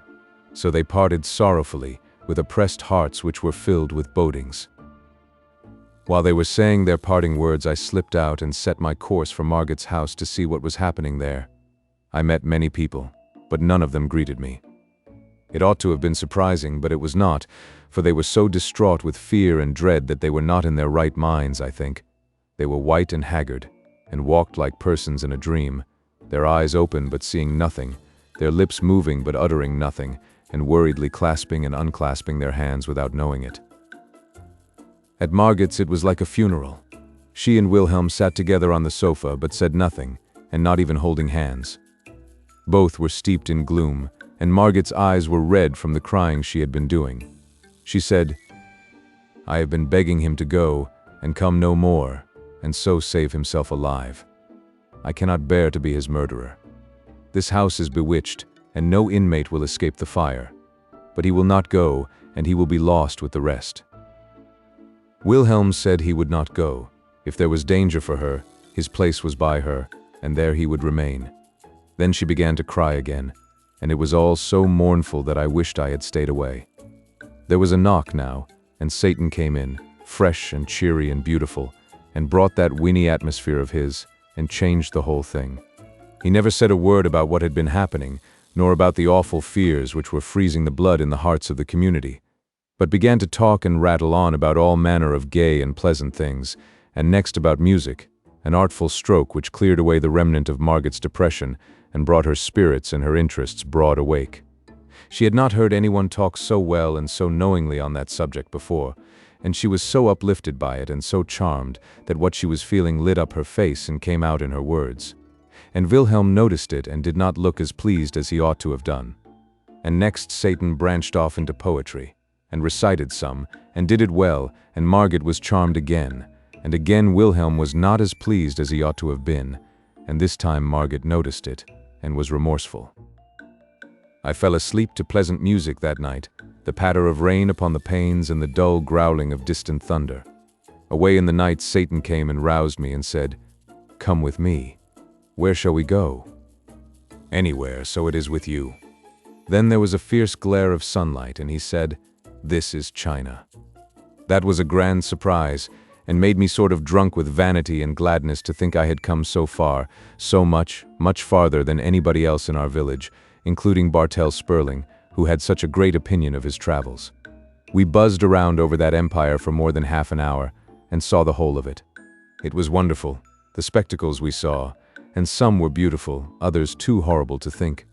For instance, however, I may go into that by and by, and also why Satan chose China for this excursion instead of another place. It would interrupt my tale to do it now. Finally, we stopped flitting and lit. We sat upon a mountain commanding a vast landscape of mountain range and gorge and valley and plain and river, with cities and villages slumbering in the sunlight, and a glimpse of blue sea on the farther verge. It was a tranquil and dreamy picture, beautiful to the eye and restful to the spirit. If we could only make a change like that whenever we wanted to, the world would be easier to live in than it is. For change of scene shifts the mind's burdens to the other shoulder and banishes old, shop-worn wearinesses from mind and body both. We talked together, and I had the idea of trying to reform Satan and persuade him to lead a better life. I told him about all those things he had been doing and begged him to be more considerate and stop making people unhappy. I said I knew he did not mean any harm, but that he ought to stop and consider the possible consequences of a thing before launching it in that impulsive and random way of his. Then he would not make so much trouble. He was not hurt by this plain speech. He only looked amused and surprised and said, "What? I do random things? Indeed, I never do. I stop and consider possible consequences? Where is the need? I know what the consequences are going to be, always." "Oh, Satan, then how could you do these things?" "Well, I will tell you, and you must understand if you can. You belong to a singular race. Every man is a suffering machine and a happiness machine combined. The two functions work together harmoniously, with a fine and delicate precision, on the give and take principle. For every happiness turned out in the one department, the other stands ready to modify it with a sorrow or a pain, maybe a dozen. In most cases, the man's life is about equally divided between happiness and unhappiness. When this is not the case, the unhappiness predominates always, never the other. Sometimes a man's make and disposition are such that his misery machine is able to do nearly all the business. Such a man goes through life almost ignorant of what happiness is. Everything he touches, everything he does, brings a misfortune upon him. You have seen such people? To that kind of a person, life is not an advantage, is it? It is only a disaster. Sometimes for an hour's happiness, a man's machinery makes him pay years of misery. Don't you know that? It happens every now and then. I will give you a case or two presently. Now the people of your village are nothing to me, you know that, don't you?" I did not like to speak out too flatly, so I said I had suspected it. "Well, it is true that they are nothing to me. It is not possible that they should be. The difference between them and me is abysmal, immeasurable. They have no intellect." "No intellect?" "Nothing that resembles it. At a future time I will examine what man calls his mind and give you the details of that chaos. Then you will see and understand. Men have nothing in common with me, there is no point of contact. They have foolish little feelings and foolish little vanities and impertinences and ambitions. Their foolish little life is but a laugh, a sigh, and extinction, and they have no sense, only the moral sense. I will show you what I mean. Here is a red spider, not so big as a pin's head. Can you imagine an elephant being interested in him, caring whether he is happy or isn't, or whether he is wealthy or poor, or whether his sweetheart returns his love or not, or whether his mother is sick or well, or whether he is looked up to in society or not, or whether his enemies will smite him or his friends desert him, or whether his hopes will suffer blight or his political ambitions fail, or whether he shall die in the bosom of his family or neglected and despised in a foreign land? These things can never be important to the elephant. They are nothing to him. He cannot shrink his sympathies to the microscopic size of them. Man is to me as the red spider is to the elephant. The elephant has nothing against the spider, he cannot get down to that remote level. I have nothing against man. The elephant is indifferent. I am indifferent. The elephant would not take the trouble to do the spider an ill turn. If he took the notion, he might do him a good turn, if it came in his way and cost nothing. I have done men good service, but no ill turns. The elephant lives a century, the red spider a day. In power, intellect, and dignity, the one creature is separated from the other by a distance which is simply astronomical. Yet in these, as in all qualities, man is immeasurably further below me than is the wee spider below the elephant. Man's mind clumsily and tediously and laboriously patches little trivialities together and gets a result such as it is. My mind creates. Do you get the force of that? Creates anything it desires and in a moment. Creates without material. Creates fluids, solids, colors, anything, everything, out of the airy, nothing which is called thought.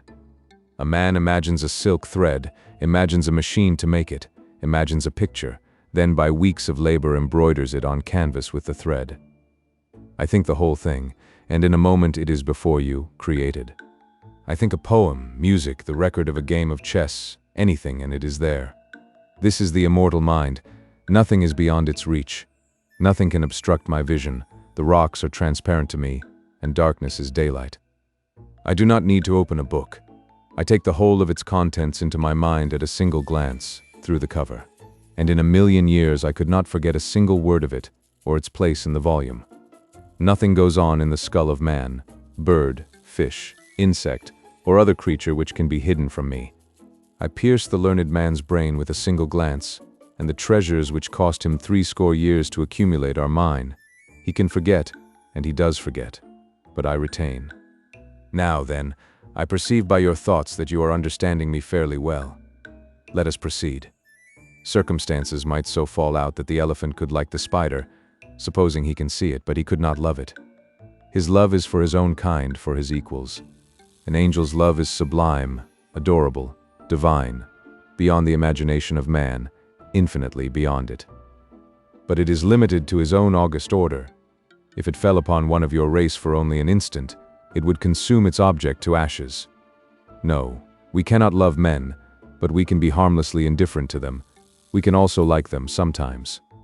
I like you and the boys. I like Father Peter, and for your sakes I am doing all these things for the villagers. He saw that I was thinking a sarcasm, and he explained his position. I have wrought well for the villagers, though it does not look like it on the surface. Your race never know good fortune from ill. They are always mistaking the one for the other. It is because they cannot see into the future.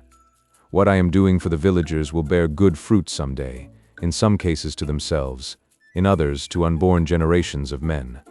No one will ever know that I was the cause, but it will be none the less true, for all that. Among you boys you have a game. You stand a row of bricks on end a few inches apart.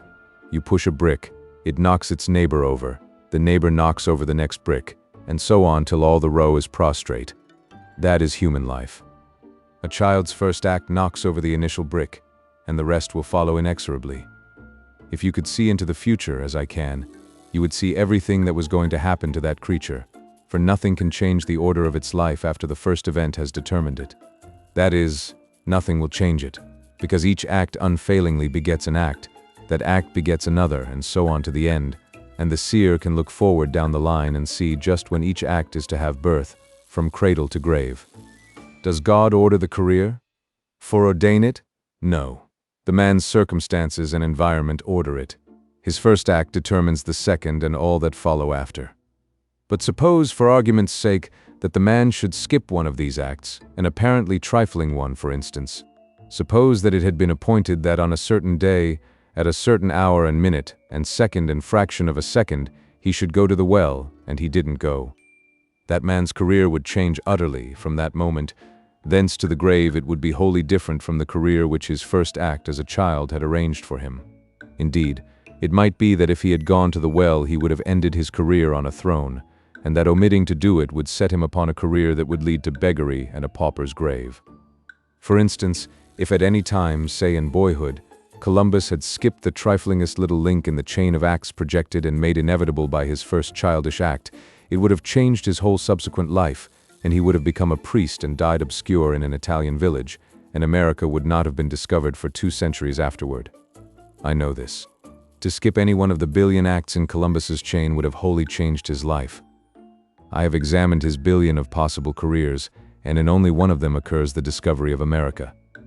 You people do not suspect that all of your acts are of one size and importance, but it is true.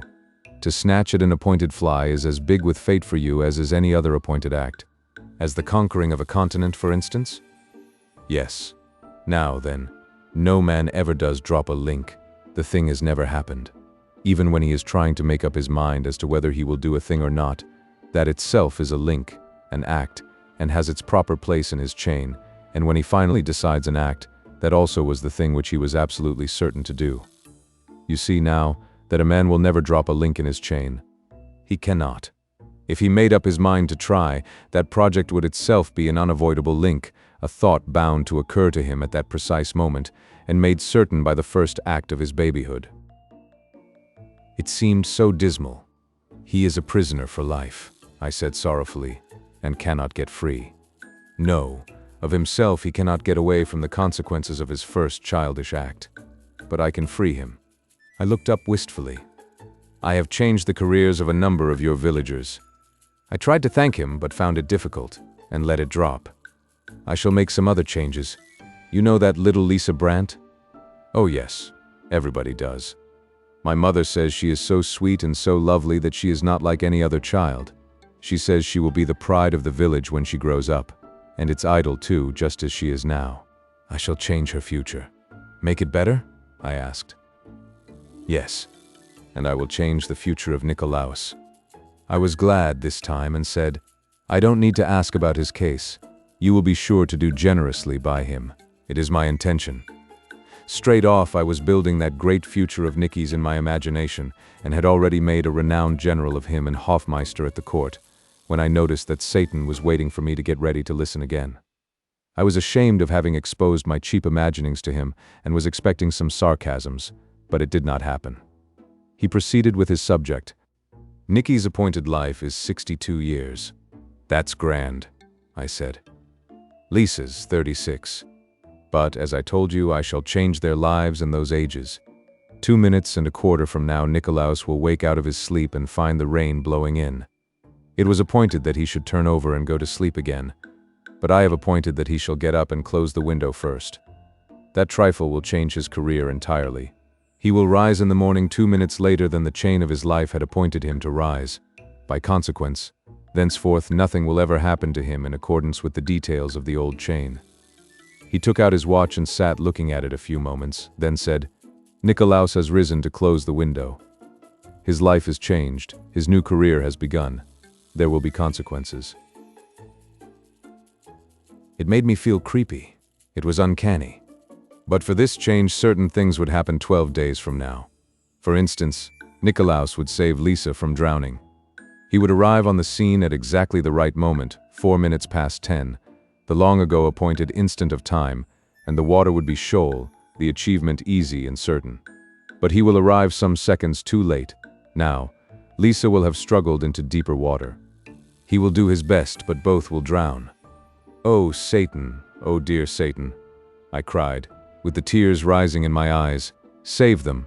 Don't let it happen. I can't bear to lose Nikolaus. He is my loving playmate and friend, and think of Lisa's poor mother. I clung to him and begged and pleaded, but he was not moved. He made me sit down again and told me I must hear him out. I have changed Nikolaus's life, and this has changed Lisa's. If I had not done this, Nikolaus would save Lisa, then he would catch cold from his drenching. One of your race's fantastic and desolating scarlet fevers would follow, with pathetic after effects. For 46 years he would lie in his bed a paralytic log, deaf, dumb, blind, and praying night and day for the blessed relief of death. Shall I change his life back? Oh no, oh not for the world. In charity and pity leave it as it is. It is best so. I could not have changed any other link in his life and done him so good a service. He had a billion possible careers, but not one of them was worth living. They were charged full with miseries and disasters.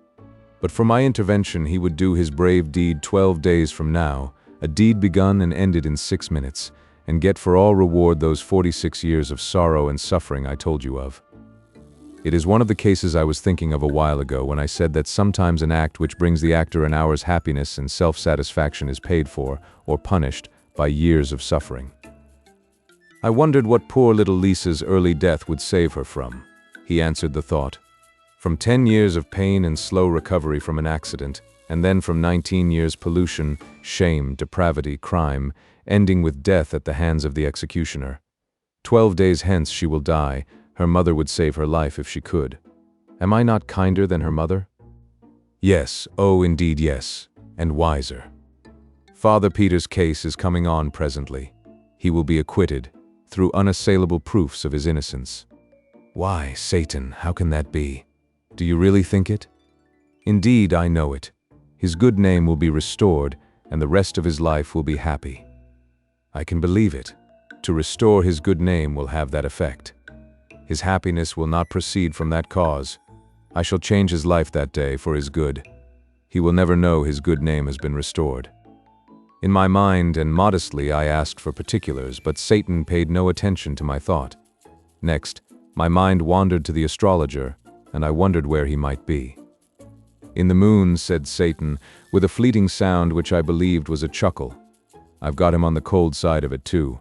He doesn't know where he is, and is not having a pleasant time. Still, it is good enough for him, a good place for his star studies. I shall need him presently, then I shall bring him back and possess him again. He has a long and cruel and odious life before him, but I will change that, for I have no feeling against him and am quite willing to do him a kindness. I think I shall get him burned." He had such strange notions of kindness. But angels are made so and do not know any better. Their ways are not like our ways, and besides, human beings are nothing to them. They think they are only freaks. It seems to me odd that he should put the astrologer so far away. He could have dumped him in Germany just as well, where he would be handy. "Far away?" said Satan. "To me no place is far away. Distance does not exist for me. The sun is less than 100 million miles from here, and the light that is falling upon us has taken 8 minutes to come. But I can make that flight, or any other, in a fraction of time so minute that it cannot be measured by a watch. I have but to think the journey, and it is accomplished." I held out my hand and said, "The light lies upon it. Think it into a glass of wine, Satan." He did it. I drank the wine. "Break the glass," he said. I broke it. There you see it is real. The villagers thought the brass balls were magic stuff and as perishable as smoke. They were afraid to touch them. You are a curious lot, your race. But come along, I have business. I will put you to bed." Said and done. Then he was gone. But his voice came back to me through the rain and darkness, saying, "Yes, tell Seppi, but no other." It was the answer to my thought. Chapter 8. Sleep would not come. It was not because I was proud of my travels and excited about having been around the big world to China, and feeling contemptuous of Bartel Sperling, the traveler as he called himself, and looked down upon us others because he had been to Vienna once and was the only Eseldorf boy who had made such a journey and seen the world's wonders. At another time that would have kept me awake, but it did not affect me now. No, my mind was filled with Nikolaus. My thoughts ran upon him only, and the good days we had seen together at romps and frolics in the woods and the fields and the river in the long summer days, and skating and sliding in the winter when our parents thought we were in school. And now he was going out of this young life, and the summers and winters would come and go, and we others would rove and play as before, but his place would be vacant. We should see him no more. Tomorrow he would not suspect, but would be as he had always been, and it would shock me to hear him laugh, and see him do lightsome and frivolous things, for to me he would be a corpse, with waxen hands and dull eyes, and I should see the shroud around his face, and next day he would not suspect, nor the next. And all the time his handful of days would be wasting swiftly away, and that awful thing coming nearer and nearer, his fate closing steadily around him, and no one knowing it but Seppi and me. 12 days, only 12 days. It was awful to think of. I noticed that in my thoughts I was not calling him by his familiar names, Nick and Nicky, but was speaking of him by his full name, and reverently, as one speaks of the dead. Also, as incident after incident of our comradeship came thronging into my mind out of the past, I noticed that they were mainly cases where I had wronged him or hurt him, and they rebuked me and reproached me, and my heart was wrung with remorse. Just as it is when we remember our unkindnesses to friends who have passed beyond the veil, and we wish we could have them back again, if only for a moment, so that we could go on our knees to them and say, "Have pity and forgive." Once when we were 9 years old, he went a long errand of nearly 2 miles for the fruiterer, who gave him a splendid big apple for reward, and he was flying home with it, almost beside himself with astonishment and delight. And I met him, and he let me look at the apple, not thinking of treachery, and I ran off with it, eating it as I ran, he following me and begging. And when he overtook me, I offered him the core, which was all that was left, and I laughed. Then he turned away, crying, and said he had meant to give it to his little sister. That smote me, for she was slowly getting well of a sickness, and it would have been a proud moment for him, to see her joy and surprise, and have her caresses. But I was ashamed to say I was ashamed, and only said something rude and mean, to pretend I did not care, and he made no reply in words, but there was a wounded look in his face as he turned away toward his home, which rose before me many times in after years, in the night, and reproached me and made me ashamed again. It had grown dim in my mind by and by, then it disappeared. But it was back now and not dim. Once at school, when we were 11, I upset my ink and spoiled 4 copybooks, and was in danger of severe punishment, but I put it upon him, and he got the whipping. And only last year I had cheated him in a trade, giving him a large fish hook which was partly broken through for 3 small sound ones. The first fish he caught broke the hook, but he did not know I was blamable, and he refused to take back one of the small hooks which my conscience forced me to offer him, but said, "A trade is a trade. The hook was bad, but that was not your fault." No, I could not sleep. These little shabby wrongs upbraided me and tortured me, and with a pain much sharper than one feels when the wrongs have been done to the living. Nikolaus was living, but no matter. He was to me as one already dead. The wind was still moaning about the eaves, the rain still pattering upon the panes. In the morning I sought out Seppi and told him. It was down by the river. His lips moved, but he did not say anything. He only looked dazed and stunned, and his face turned very white. He stood like that a few moments, the tears welling into his eyes. Then he turned away and I locked my arm in his, and we walked along thinking, but not speaking. We crossed the bridge and wandered through the meadows and up among the hills and the woods, and at last the talk came and flowed freely, and it was all about Nikolaus and was a recalling of the life we had lived with him. And every now and then Seppi said, as if to himself, 12 days. Less than 12 days. We said we must be with him all the time. We must have all of him we could. The days were precious now. Yet we did not go to seek him. It would be like meeting the dead, and we were afraid. We did not say it, but that was what we were feeling. And so it gave us a shock when we turned a curve and came upon Nikolaus face to face. He shouted, gaily, Hi, what is the matter? Have you seen a ghost?" We couldn't speak, but there was no occasion. He was willing to talk for us all, for he had just seen Satan and was in high spirits about it. Satan had told him about our trip to China, and he had begged Satan to take him a journey, and Satan had promised. It was to be a far journey, and wonderful and beautiful, and Nikolaus had begged him to take us too, but he said no, he would take us someday, maybe, but not now. Satan would come for him on the 13th, and Nikolaus was already counting the hours, he was so impatient. That was the fatal day. We were already counting the hours too. We wandered many a mile, always following paths which had been our favorites from the days when we were little, and always we talked about the old times. All the blitheness was with Nikolaus. We others could not shake off our depression. Our tone toward Nikolaus was so strangely gentle and tender and yearning that he noticed it, and was pleased, and we were constantly doing him deferential little offices of courtesy, and saying, "Wait, let me do that for you," and that pleased him too.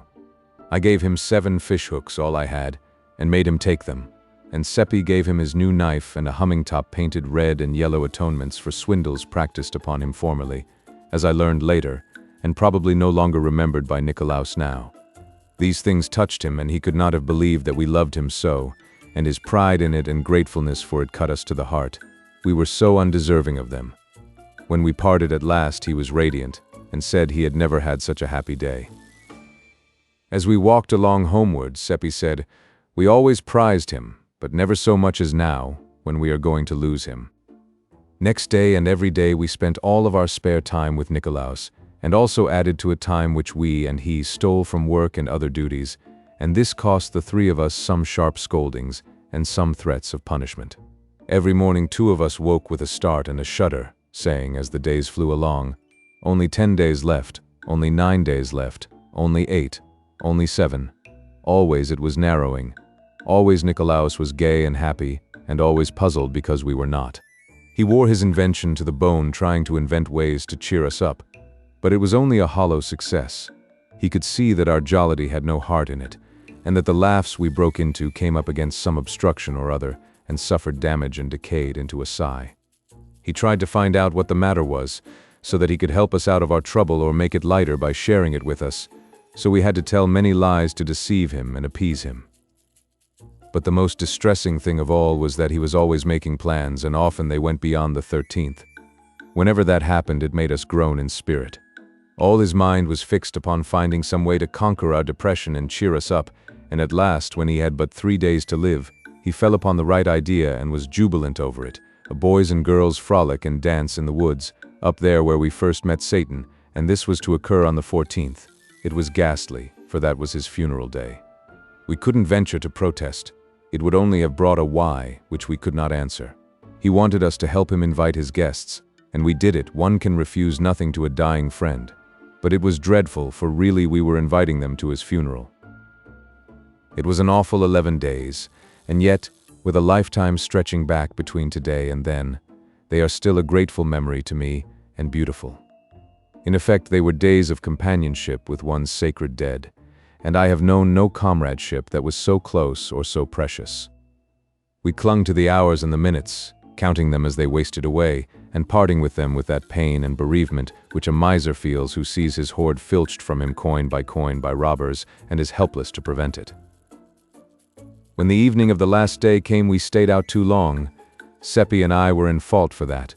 We could not bear to part with Nikolaus, so it was very late when we left him at his door. We lingered near a while, listening, and that happened which we were fearing. His father gave him the promised punishment, and we heard his shrieks. But we listened only a moment, then hurried away, remorseful for this thing which we had caused. And sorry for the father too, our thought being, if he only knew, if he only knew.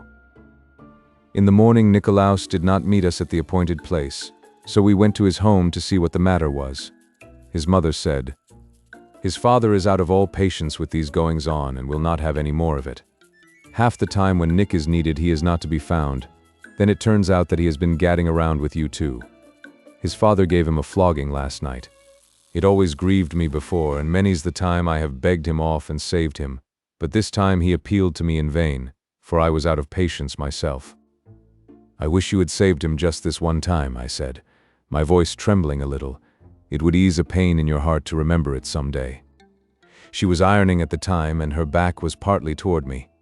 She turned about with a startled or wondering look in her face and said, "What do you mean by that?" I was not prepared, and didn't know anything to say, so it was awkward, for she kept looking at me, but Seppi was alert and spoke up. "Why, of course it would be pleasant to remember, for the very reason we were out so late was that Nikolaus got to telling how good you are to him, and how he never got whipped when you were by to save him, and he was so full of it, and we were so full of the interest of it, that none of us noticed how late it was getting." "Did he say that? Did he?" And she put her apron to her eyes. "You can ask Theodore, he will tell you the same." "It is a dear, good lad, my Nick," she said. "I am sorry I let him get whipped. I will never do it again. To think all the time I was sitting here last night, fretting and angry at him, he was loving me and praising me.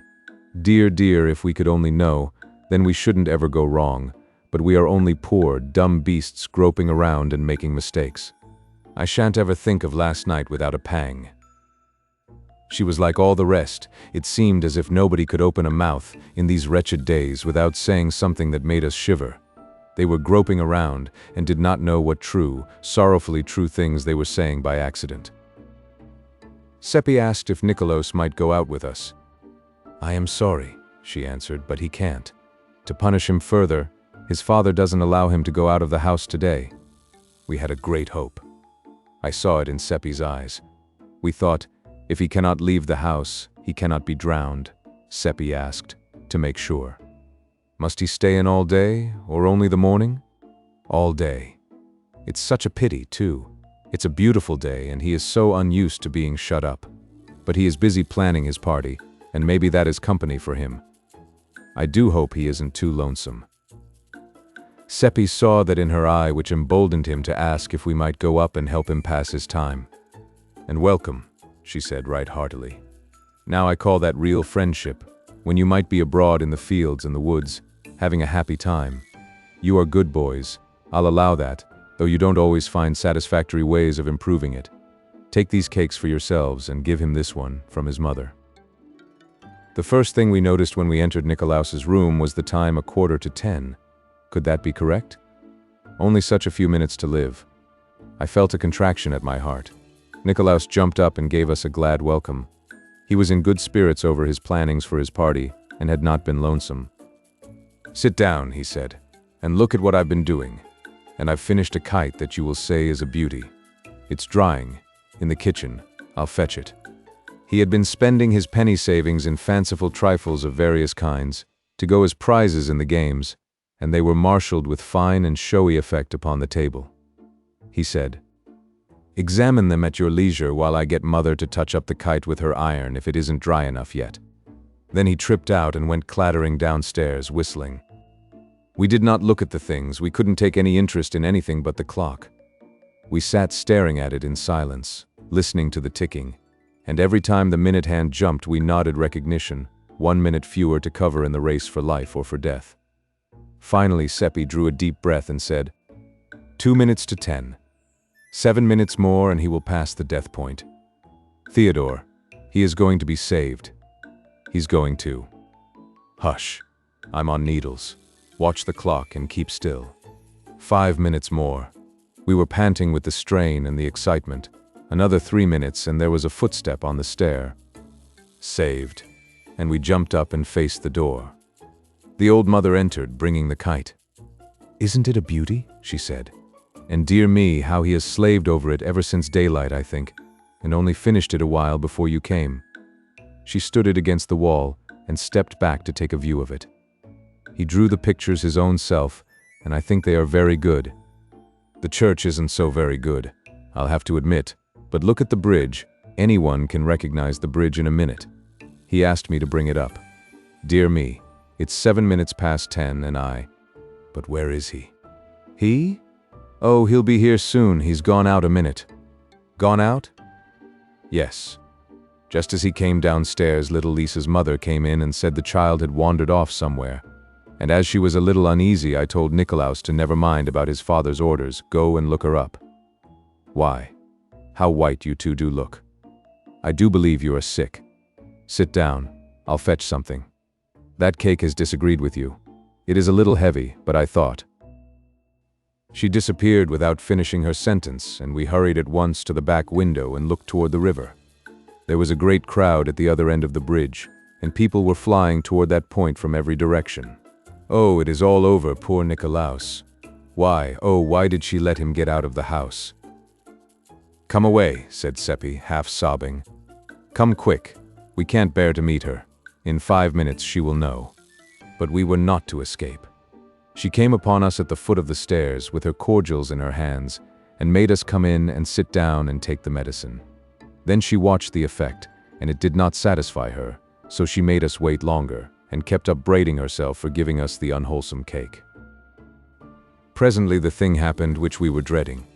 There was a sound of tramping and scraping outside, and a crowd came solemnly in, with heads uncovered, and laid the 2 drowned bodies on the bed. Oh my God! That poor mother cried out, and fell on her knees, and put her arms about her dead boy and began to cover the wet face with kisses. Oh, it was I that sent him, and I have been his death. If I had obeyed, and kept him in the house, this would not have happened. And I am rightly punished. I was cruel to him last night, and him begging me, his own mother, to be his friend.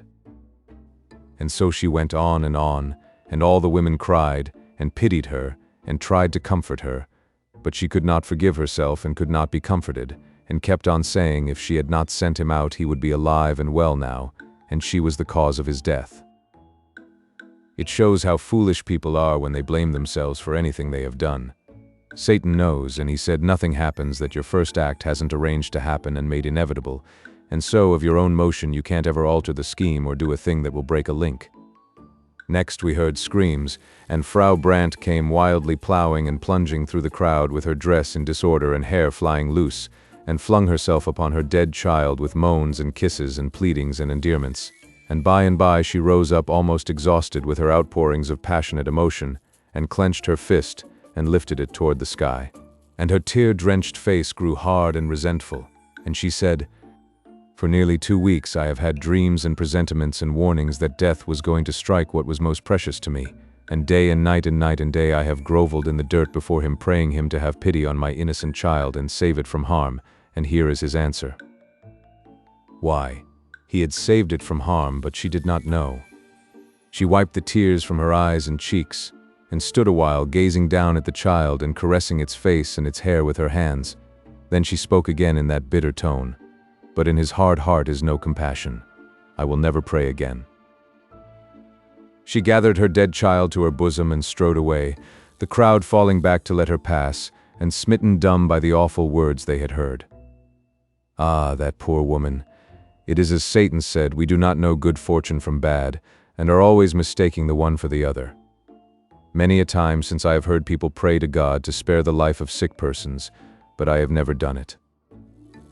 Both funerals took place at the same time in our little church next day. Everybody was there, including the party guests. Satan was there too, which was proper, for it was on account of his efforts that the funerals had happened.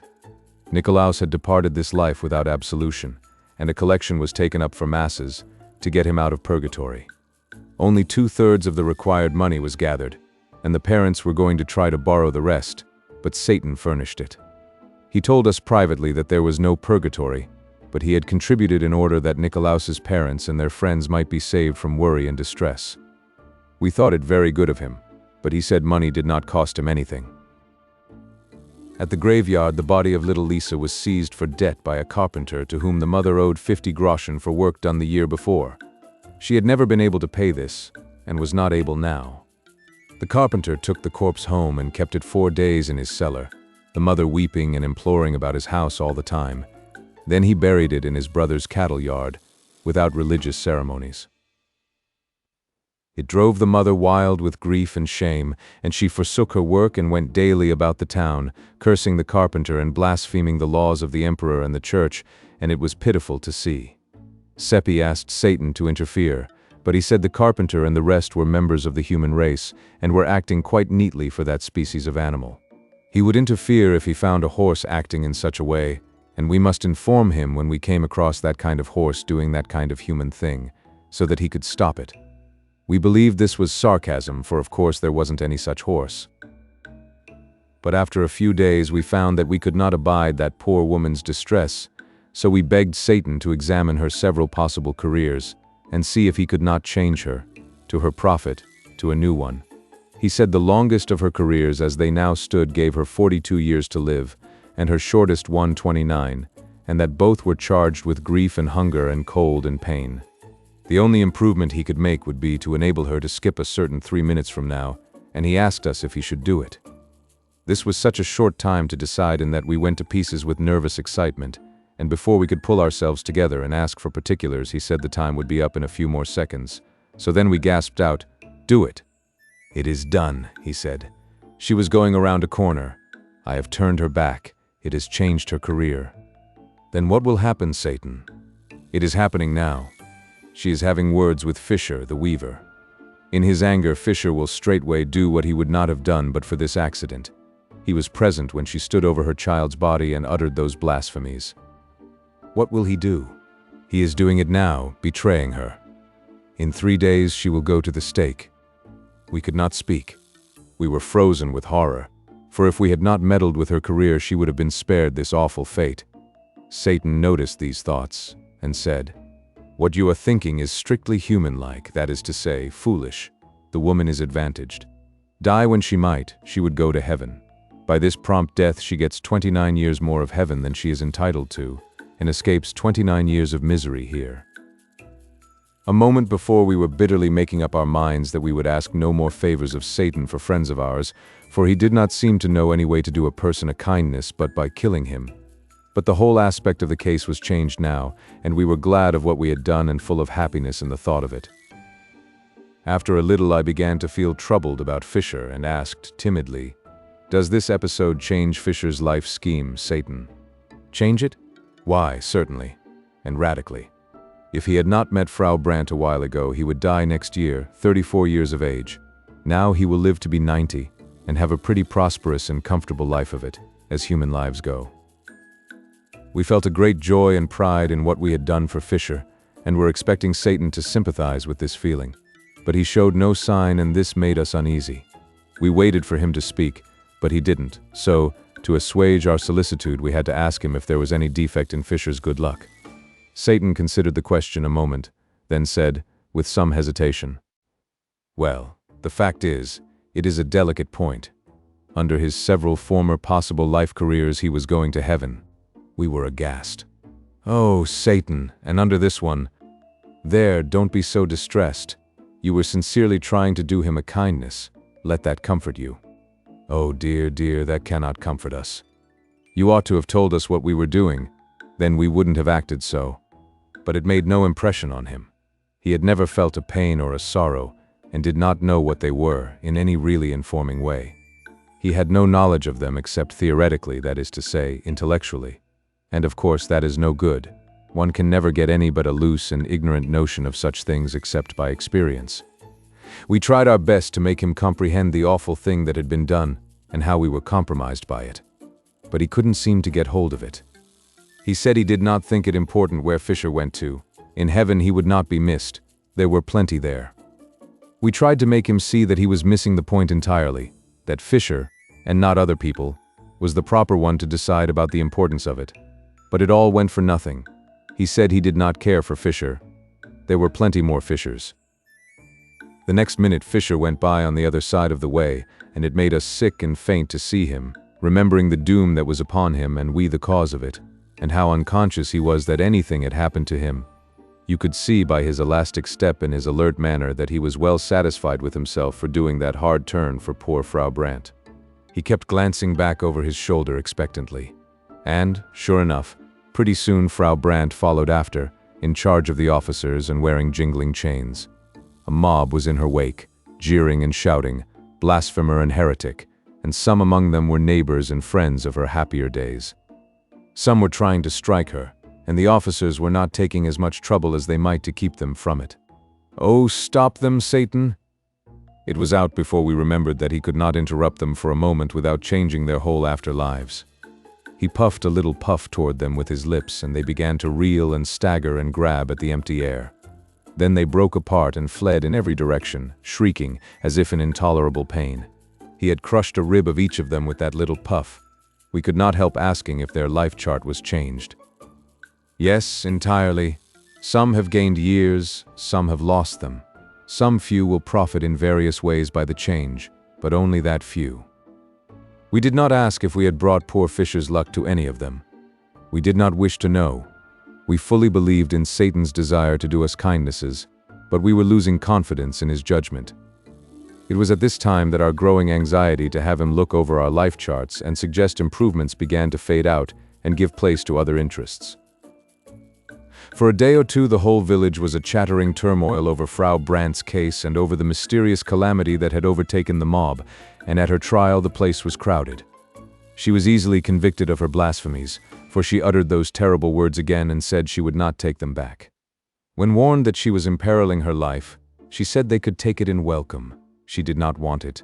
She would rather live with the professional devils in perdition than with these imitators in the village. They accused her of breaking all those ribs by witchcraft, and asked her if she was not a witch. She answered scornfully, "No, if I had that power, would any of you holy hypocrites be alive 5 minutes? No, I would strike you all dead. Pronounce your sentence and let me go. I am tired of your society." So they found her guilty, and she was excommunicated and cut off from the joys of heaven and doomed to the fires of hell. Then she was clothed in a coarse robe and delivered to the secular arm, and conducted to the marketplace, the bells solemnly tolling the while. We saw her chained to the stake, and saw the first film of blue smoke rise on the still air. Then her hard face softened, and she looked upon the packed crowd in front of her and said, with gentleness, "We played together once, in long agone days when we were innocent little creatures. For the sake of that, I forgive you." We went away then, and did not see the fires consume her, but we heard the shrieks, although we put our fingers in our ears. When they ceased, we knew she was in heaven, notwithstanding the excommunication, and we were glad of her death and not sorry that we had brought it about. One day, a little while after this, Satan appeared again. We were always watching out for him, for life was never very stagnant when he was by. He came upon us at that place in the woods where we had first met him. Being boys, we wanted to be entertained. We asked him to do a show for us. "Very well," he said. "Would you like to see a history of the progress of the human race? Its development of that product which it calls civilization?" We said we should. So, with a thought, he turned the place into the Garden of Eden, and we saw Abel praying by his altar. Then Cain came walking toward him with his club, and did not seem to see us, and would have stepped on my foot if I had not drawn it in. He spoke to his brother in a language which we did not understand. Then he grew violent and threatening, and we knew what was going to happen, and turned away our heads for the moment. But we heard the crash of the blows and heard the shrieks and the groans. Then there was silence, and we saw Abel lying in his blood and gasping out his life, and Cain standing over him and looking down at him, vengeful and unrepentant.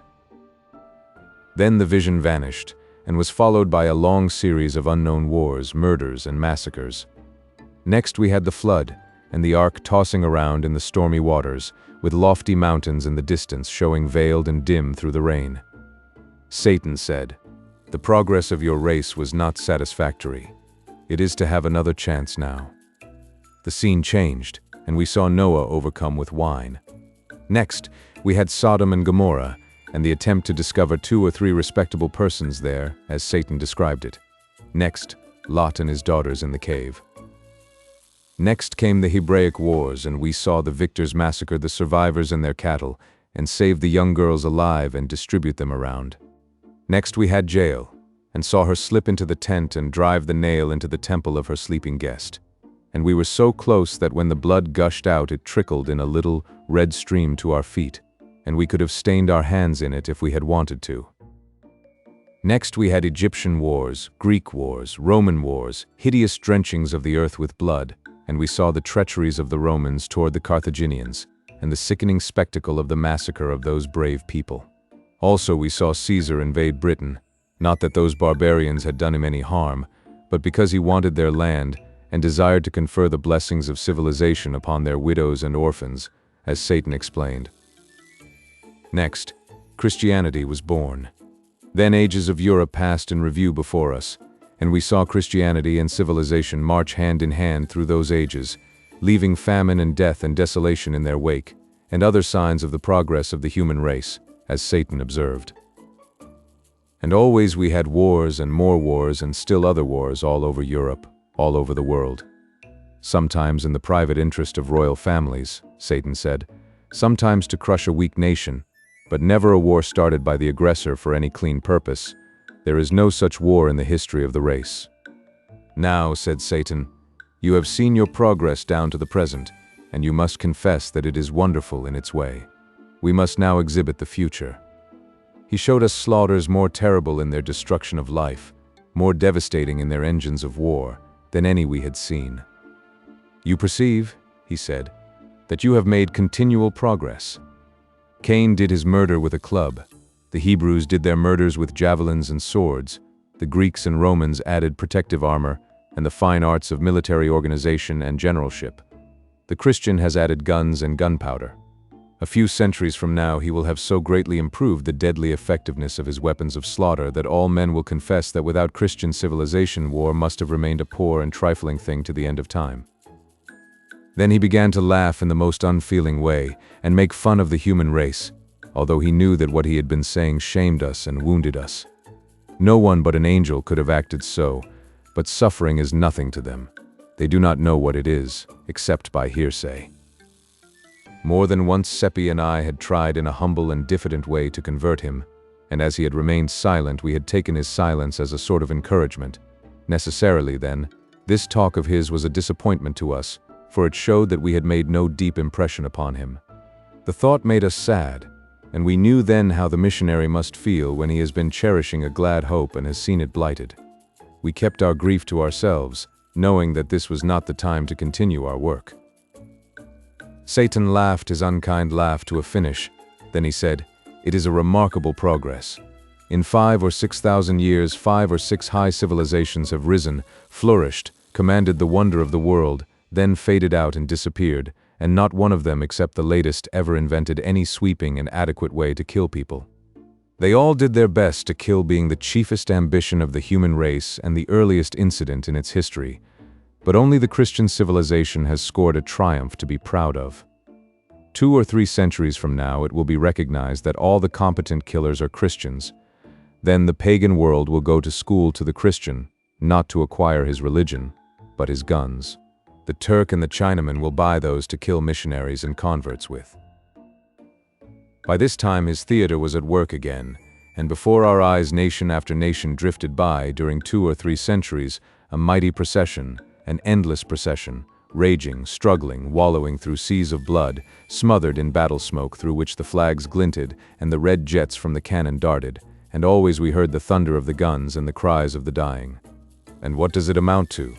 said Satan with his evil chuckle. "Nothing at all. You gain nothing. You always come out where you went in. For 1,000,000 years the race has gone on monotonously propagating itself and monotonously reperforming this dull nonsense. To what end? No wisdom can guess. Who gets a profit out of it?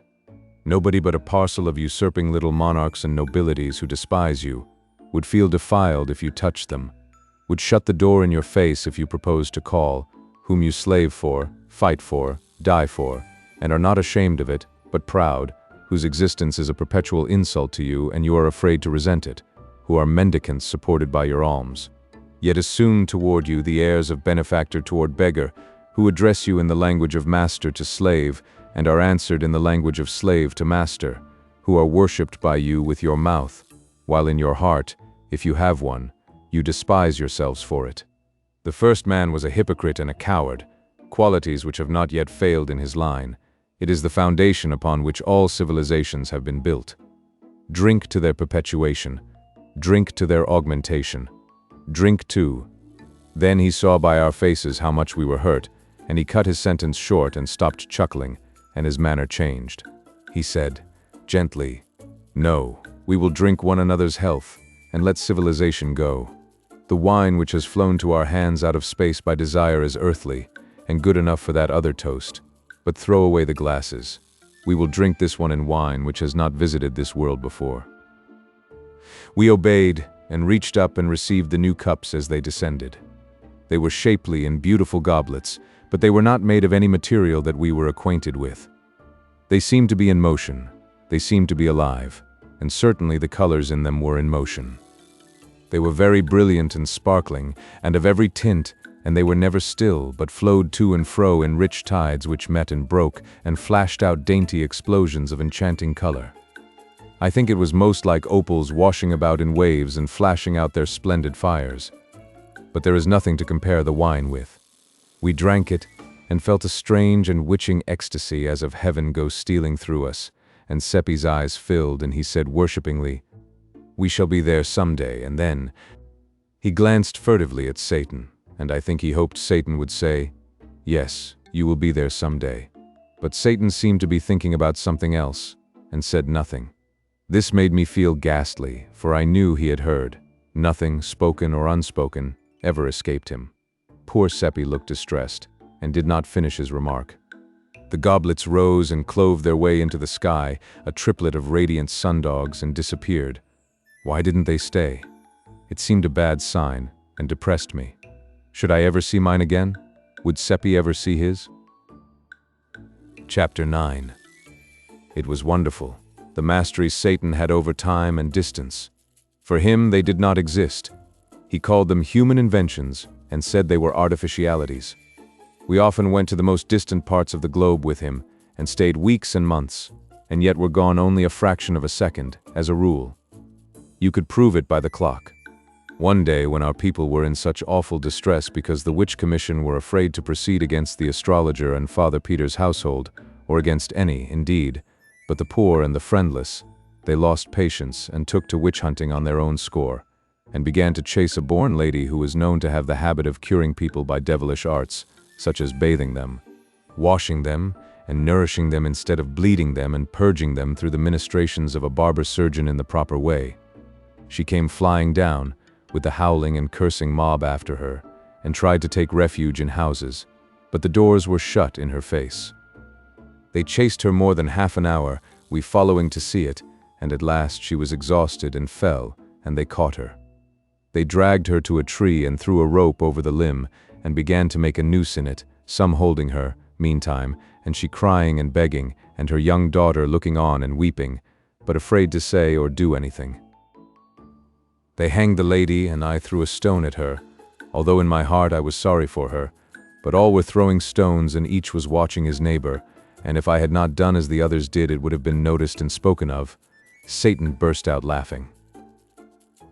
All that were nearby turned upon him, astonished and not pleased. It was an ill time to laugh, for his free and scoffing ways and his supernatural music had brought him under suspicion all over the town and turned many privately against him. The big blacksmith called attention to him now, raising his voice so that all should hear, and said, "What are you laughing at? Answer. Moreover, please explain to the company why you threw no stone. Are you sure I did not throw a stone?" "Yes. You needn't try to get out of it. I had my eye on you." "And I noticed you," shouted two others. "3 witnesses," said Satan. "Mueller, the blacksmith, Klein, the butcher's man, Pfeiffer, the weaver's journeyman. 3 very ordinary liars. Are there any more?"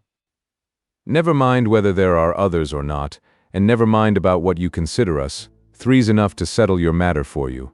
You'll prove that you threw a stone, or it shall go hard with you." "That's so," shouted the crowd, and surged up as closely as they could to the center of interest. "And first you will answer that other question," cried the blacksmith, pleased with himself for being mouthpiece to the public and hero of the occasion. "What are you laughing at?" Satan smiled and answered pleasantly to see 3 cowards stoning a dying lady when they were so near death themselves. You could see the superstitious crowd shrink and catch their breath under the sudden shock. The blacksmith, with a show of bravado, said, "Pooh, what do you know about it?" "I? Everything. By profession I am a fortune-teller, and I read the hands of you 3 and some others when you lifted them to stone the woman. One of you will die tomorrow week, another of you will die tonight. The third has but 5 minutes to live, and yonder is the clock." It made a sensation. The faces of the crowd blanched and turned mechanically toward the clock. The butcher and the weaver seemed smitten with an illness, but the blacksmith braced up and said with spirit, "It is not long to wait for prediction number 1. If it fails, young master, you will not live a whole minute after, I promise you that." No one said anything, all watched the clock in a deep stillness which was impressive. When 4.5 minutes were gone, the blacksmith gave a sudden gasp and clapped his hands upon his heart, saying, "Give me breath, give me room," and began to sink down. The crowd surged back, no one offering to support him, and he fell lumbering to the ground and was dead. The people stared at him, then at Satan, then at one another, and their lips moved, but no words came. Then Satan said, "3 saw that I threw no stone. Perhaps there are others, let them speak." It struck a kind of panic into them, and, although no one answered him, many began to violently accuse one another, saying, "You said he didn't throw," and getting for reply, "It is a lie, and I will make you eat it." And so in a moment they were in a raging and noisy turmoil, and beating and banging one another, and in the midst was the only indifferent one, the dead lady hanging from her rope, her troubles forgotten, her spirit at peace. So we walked away, and I was not at ease, but was saying to myself, he told them he was laughing at them, but it was a lie, he was laughing at me.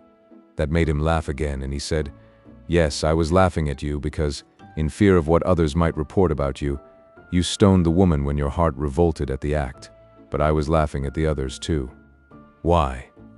"Because their case was yours." "How is that?" "Well, there were 68 people there, and 62 of them had no more desire to throw a stone than you had." "Satan! Oh, it's true. I know your race. It is made up of sheep. It is governed by minorities, seldom or never by majorities. It suppresses its feelings and its beliefs and follows the handful that makes the most noise. Sometimes the noisy handful is right, sometimes wrong, but no matter, the crowd follows it. The vast majority of the race, whether savage or civilized, are secretly kind-hearted and shrink from inflicting pain, but in the presence of the aggressive and pitiless minority they don't dare to assert themselves. Think of it. One kind-hearted creature spies upon another, and sees to it that he loyally helps in iniquities which revolt both of them. Speaking as an expert, I know that 99 out of 100 of your race were strongly against the killing of witches when that foolishness was first agitated by a handful of pious lunatics in the long ago. And I know that even today, after ages of transmitted prejudice and silly teaching, only 1 person in 20 puts any real heart into the harrying of a witch. And yet apparently everybody hates witches and wants them killed. Someday a handful will rise up on the other side and make the most noise. Perhaps even a single daring man with a big voice and a determined front will do it, and in a week all the sheep will wheel and follow him, and witch hunting will come to a sudden end. Monarchies, aristocracies, and religions are all based upon that large defect in your race, the individual's distrust of his neighbor, and his desire, for safety's or comfort's sake, to stand well in his neighbor's eye. These institutions will always remain, and always flourish, and always oppress you, affront you, and degrade you, because you will always be and remain slaves of minorities. There was never a country where the majority of the people were in their secret hearts loyal to any of these institutions. I did not like to hear our race called sheep, and said I did not think they were. Still, it is true, lamb, said Satan. Look at you in war, what mutton you are, and how ridiculous. In war? How? There has never been a just one, never an honorable one on the part of the instigator of the war. I can see 1,000,000 years ahead, and this rule will never change in so many as half a dozen instances. The loud little handful, as usual, will shout for the war. The pulpit will warily and cautiously object at first. The great, big, dull bulk of the nation will rub its sleepy eyes and try to make out why there should be a war, and will say earnestly and indignantly, "It is unjust and dishonorable, and there is no necessity for it." Then the handful will shout louder. A few fair men on the other side will argue and reason against the war with speech and pen, and at first will have a hearing and be applauded, but it will not last long. Those others will outshout them, and presently the anti-war audiences will thin out and lose popularity. Before long you will see this curious thing, the speakers stoned from the platform and free speech strangled by hordes of furious men who in their secret hearts are still at one with those stoned speakers as earlier but do not dare to say so. And now the whole nation, pulpit and all, will take up the war cry and shout itself hoarse and mob any honest man who ventures to open his mouth, and presently such mouths will cease to open. Next the statesman will invent cheap lies, putting the blame upon the nation that is attacked, and every man will be glad of those conscience-soothing falsities, and will diligently study them, and refuse to examine any refutations of them, and thus he will by and by convince himself that the war is just, and will thank God for the better sleep he enjoys after this process of grotesque self-deception. Chapter 10. Days and days went by now, and no Satan. It was dull without him. But the astrologer, who had returned from his excursion to the moon, went about the village, braving public opinion, and getting a stone in the middle of his back now and then, when some witch-hater got a safe chance to throw it and dodge out of sight. Meantime, 2 influences had been working well for Margaret. That Satan, who was quite indifferent to her, had stopped going to her house after a visit or 2 had hurt her pride, and she had set herself the task of banishing him from her heart. Reports of Wilhelm Meidling's dissipation brought to her from time to time by old Ursula had touched her with remorse, jealousy of Satan being the cause of it, and so now, these 2 matters working upon her together, she was getting a good profit out of the combination. Her interest in Satan was steadily cooling, her interest in Wilhelm as steadily warming. All that was needed to complete her conversion was that Wilhelm should brace up and do something that should cause favorable talk and incline the public toward him again. The opportunity came now. Margaret sent and asked him to defend her uncle in the approaching trial, and he was greatly pleased, and stopped drinking and began his preparations with diligence. With more diligence than hope, in fact, for it was not a promising case. He had many interviews in his office with Seppi and me, and threshed out our testimony pretty thoroughly, thinking to find some valuable grains among the chaff, but the harvest was poor, of course. If Satan would only come. That was my constant thought. He could invent some way to win the case, for he had said it would be won, so he necessarily knew how it could be done. But the days dragged on, and still he did not come. Of course, I did not doubt that it would be won, and that Father Peter would be happy for the rest of his life, since Satan had said so. Yet I knew I should be much more comfortable if he would come and tell us how to manage it. It was getting high time for Father Peter to have a saving change toward happiness, for by general report he was worn out with his imprisonment and the ignominy that was burdening him, and was like to die of his miseries unless he got relief soon. At last the trial came on, and the people gathered from all around to witness it, among them many strangers from considerable distances. Yes, everybody was there except the accused. He was too feeble in body for the strain. But Margaret was present, and keeping up her hope and her spirit the best she could. The money was present too. It was emptied on the table, and was handled and caressed and examined by such as were privileged. The astrologer was put in the witness box. He had on his best hat and robe for the occasion. Question: You claim that this money is yours? Answer: I do. Question: How did you come by it? A: I found the bag in the road when I was returning from a journey. Question: When? More than 2 years ago. Question: What did you do with it? I brought it home and hid it in a secret place in my observatory, intending to find the owner if I could. Question: You endeavored to find him? I made diligent inquiry during several months, but nothing came of it. Question: And then? I thought it not worthwhile to look further, and was minded to use the money in finishing the wing of the foundling asylum connected with the priory and nunnery. So I took it out of its hiding place and counted it to see if any of it was missing. And then... Question: Why do you stop? Proceed. I am sorry to have to say this, but just as I had finished and was restoring the bag to its place, I looked up and there stood Father Peter behind me. Several murmured, "That looks bad," but others answered, "But he is such a liar." Question: That made you uneasy? No, I thought nothing of it at the time, for Father Peter often came to me unannounced to ask for a little help in his need. Margaret blushed crimson at hearing her uncle falsely and impudently charged with begging, especially from one he had always denounced as a fraud and was going to speak, but remembered herself in time and held her peace. Question: Proceed.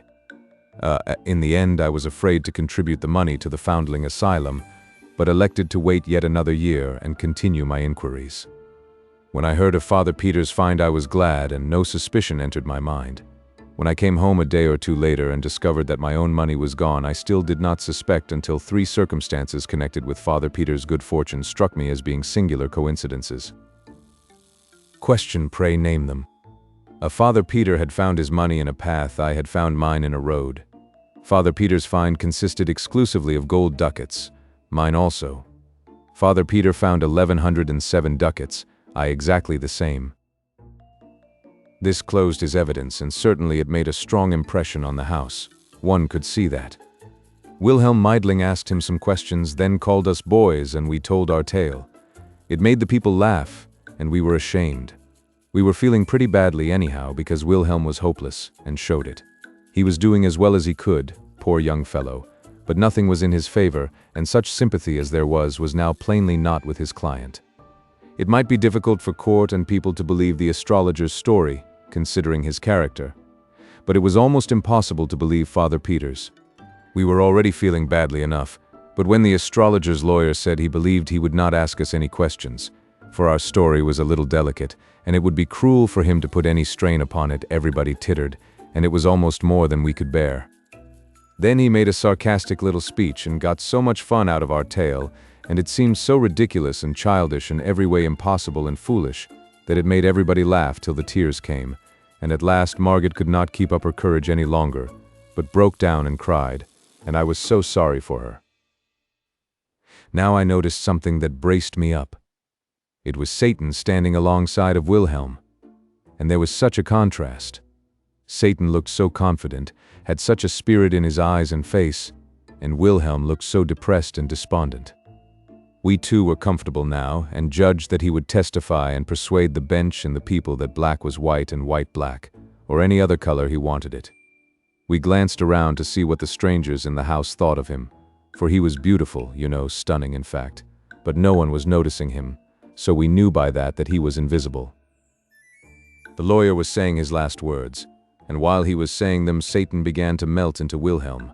He melted into him and disappeared, And then there was a change, when his spirit began to look out of Wilhelm's eyes. That lawyer finished quite seriously and with dignity. He pointed to the money and said, "The love of it is the root of all evil. There it lies, the ancient tempter, newly red with the shame of its latest victory, the dishonor of a priest of God and his two poor juvenile helpers in crime. If it could but speak, let us hope that it would be constrained to confess that of all its conquests, this was the basest and the most pathetic." He sat down.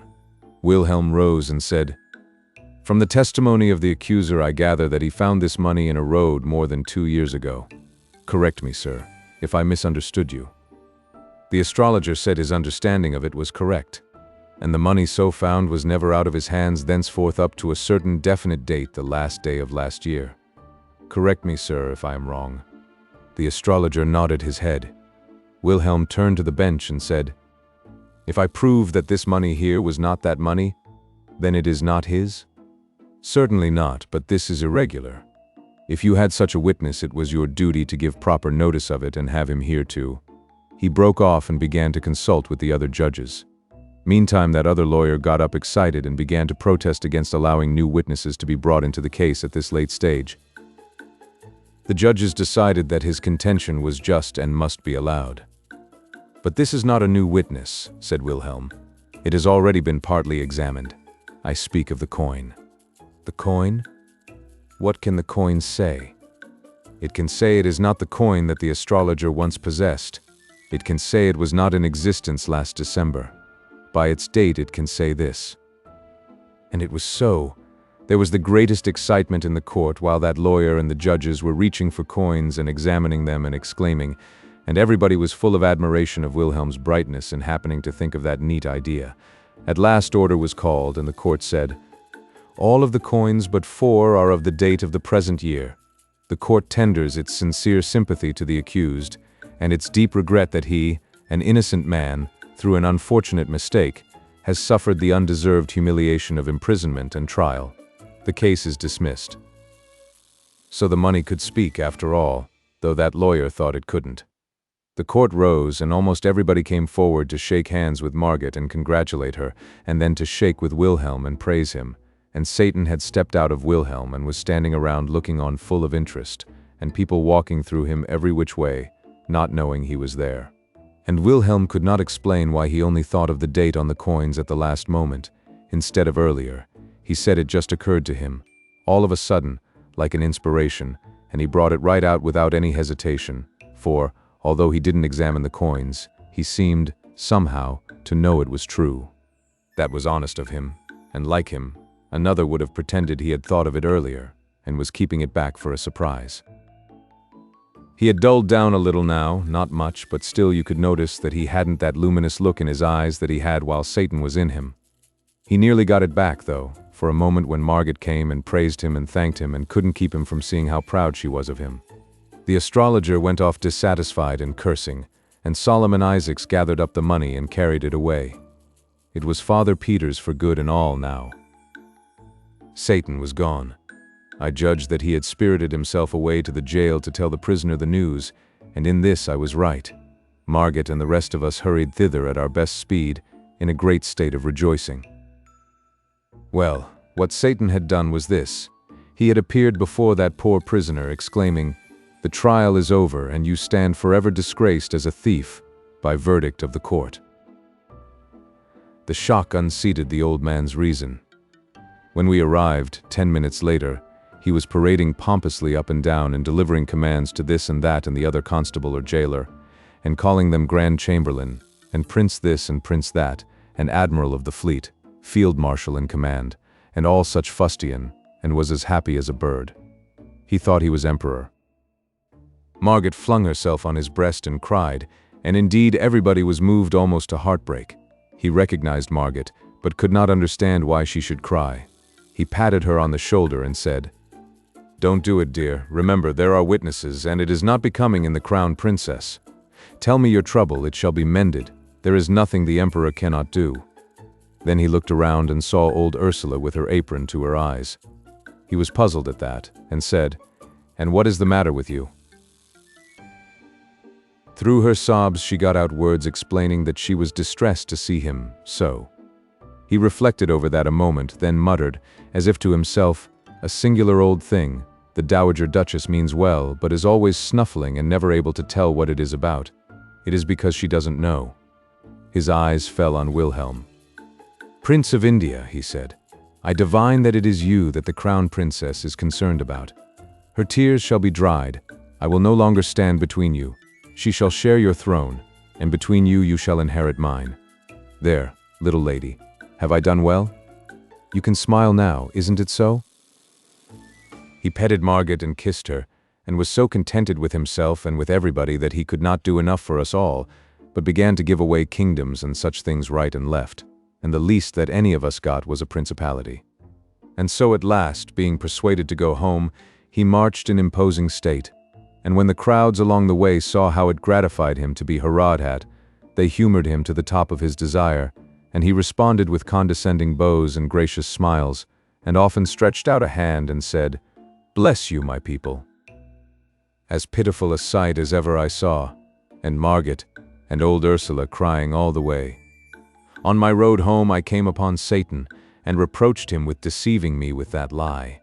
He was not embarrassed, but said quite simply and composedly, "Ah, you mistake. It was the truth. I said he would be happy the rest of his days, and he will, for he will always think he is the emperor, and his pride in it and his joy in it will endure to the end. He is now, and will remain, the one utterly happy person in this empire. But the method of it, Satan, the method. Couldn't you have done it without depriving him of his reason?" It was difficult to irritate Satan, but that accomplished it. "What an ass you are," he said. "Are you so unobservant as not to have found out that sanity and happiness are an impossible combination? No sane man can be happy, for to him life is real, and he sees what a fearful thing it is. Only the mad can be happy, and not many of those. The few that imagine themselves kings or gods are happy, the rest are no happier than the sane. Of course, no man is entirely in his right mind at any time, but I have been referring to the extreme cases. I have taken from this man that trumpery thing which the race regards as a mind. I have replaced his tin life with a silver-gilt fiction. You see the result, and you criticize. I said I would make him permanently happy, and I have done it. I have made him happy by the only means possible to his race, and you are not satisfied." He heaved a discouraged sigh and said, "It seems to me that this race is hard to please." There it was, you see. He didn't seem to know any way to do a person a favor except by killing him or making a lunatic out of him. I apologized as well as I could, but privately I did not think much of his processes at that time. Satan was accustomed to say that our race lived a life of continuous and uninterrupted self-deception.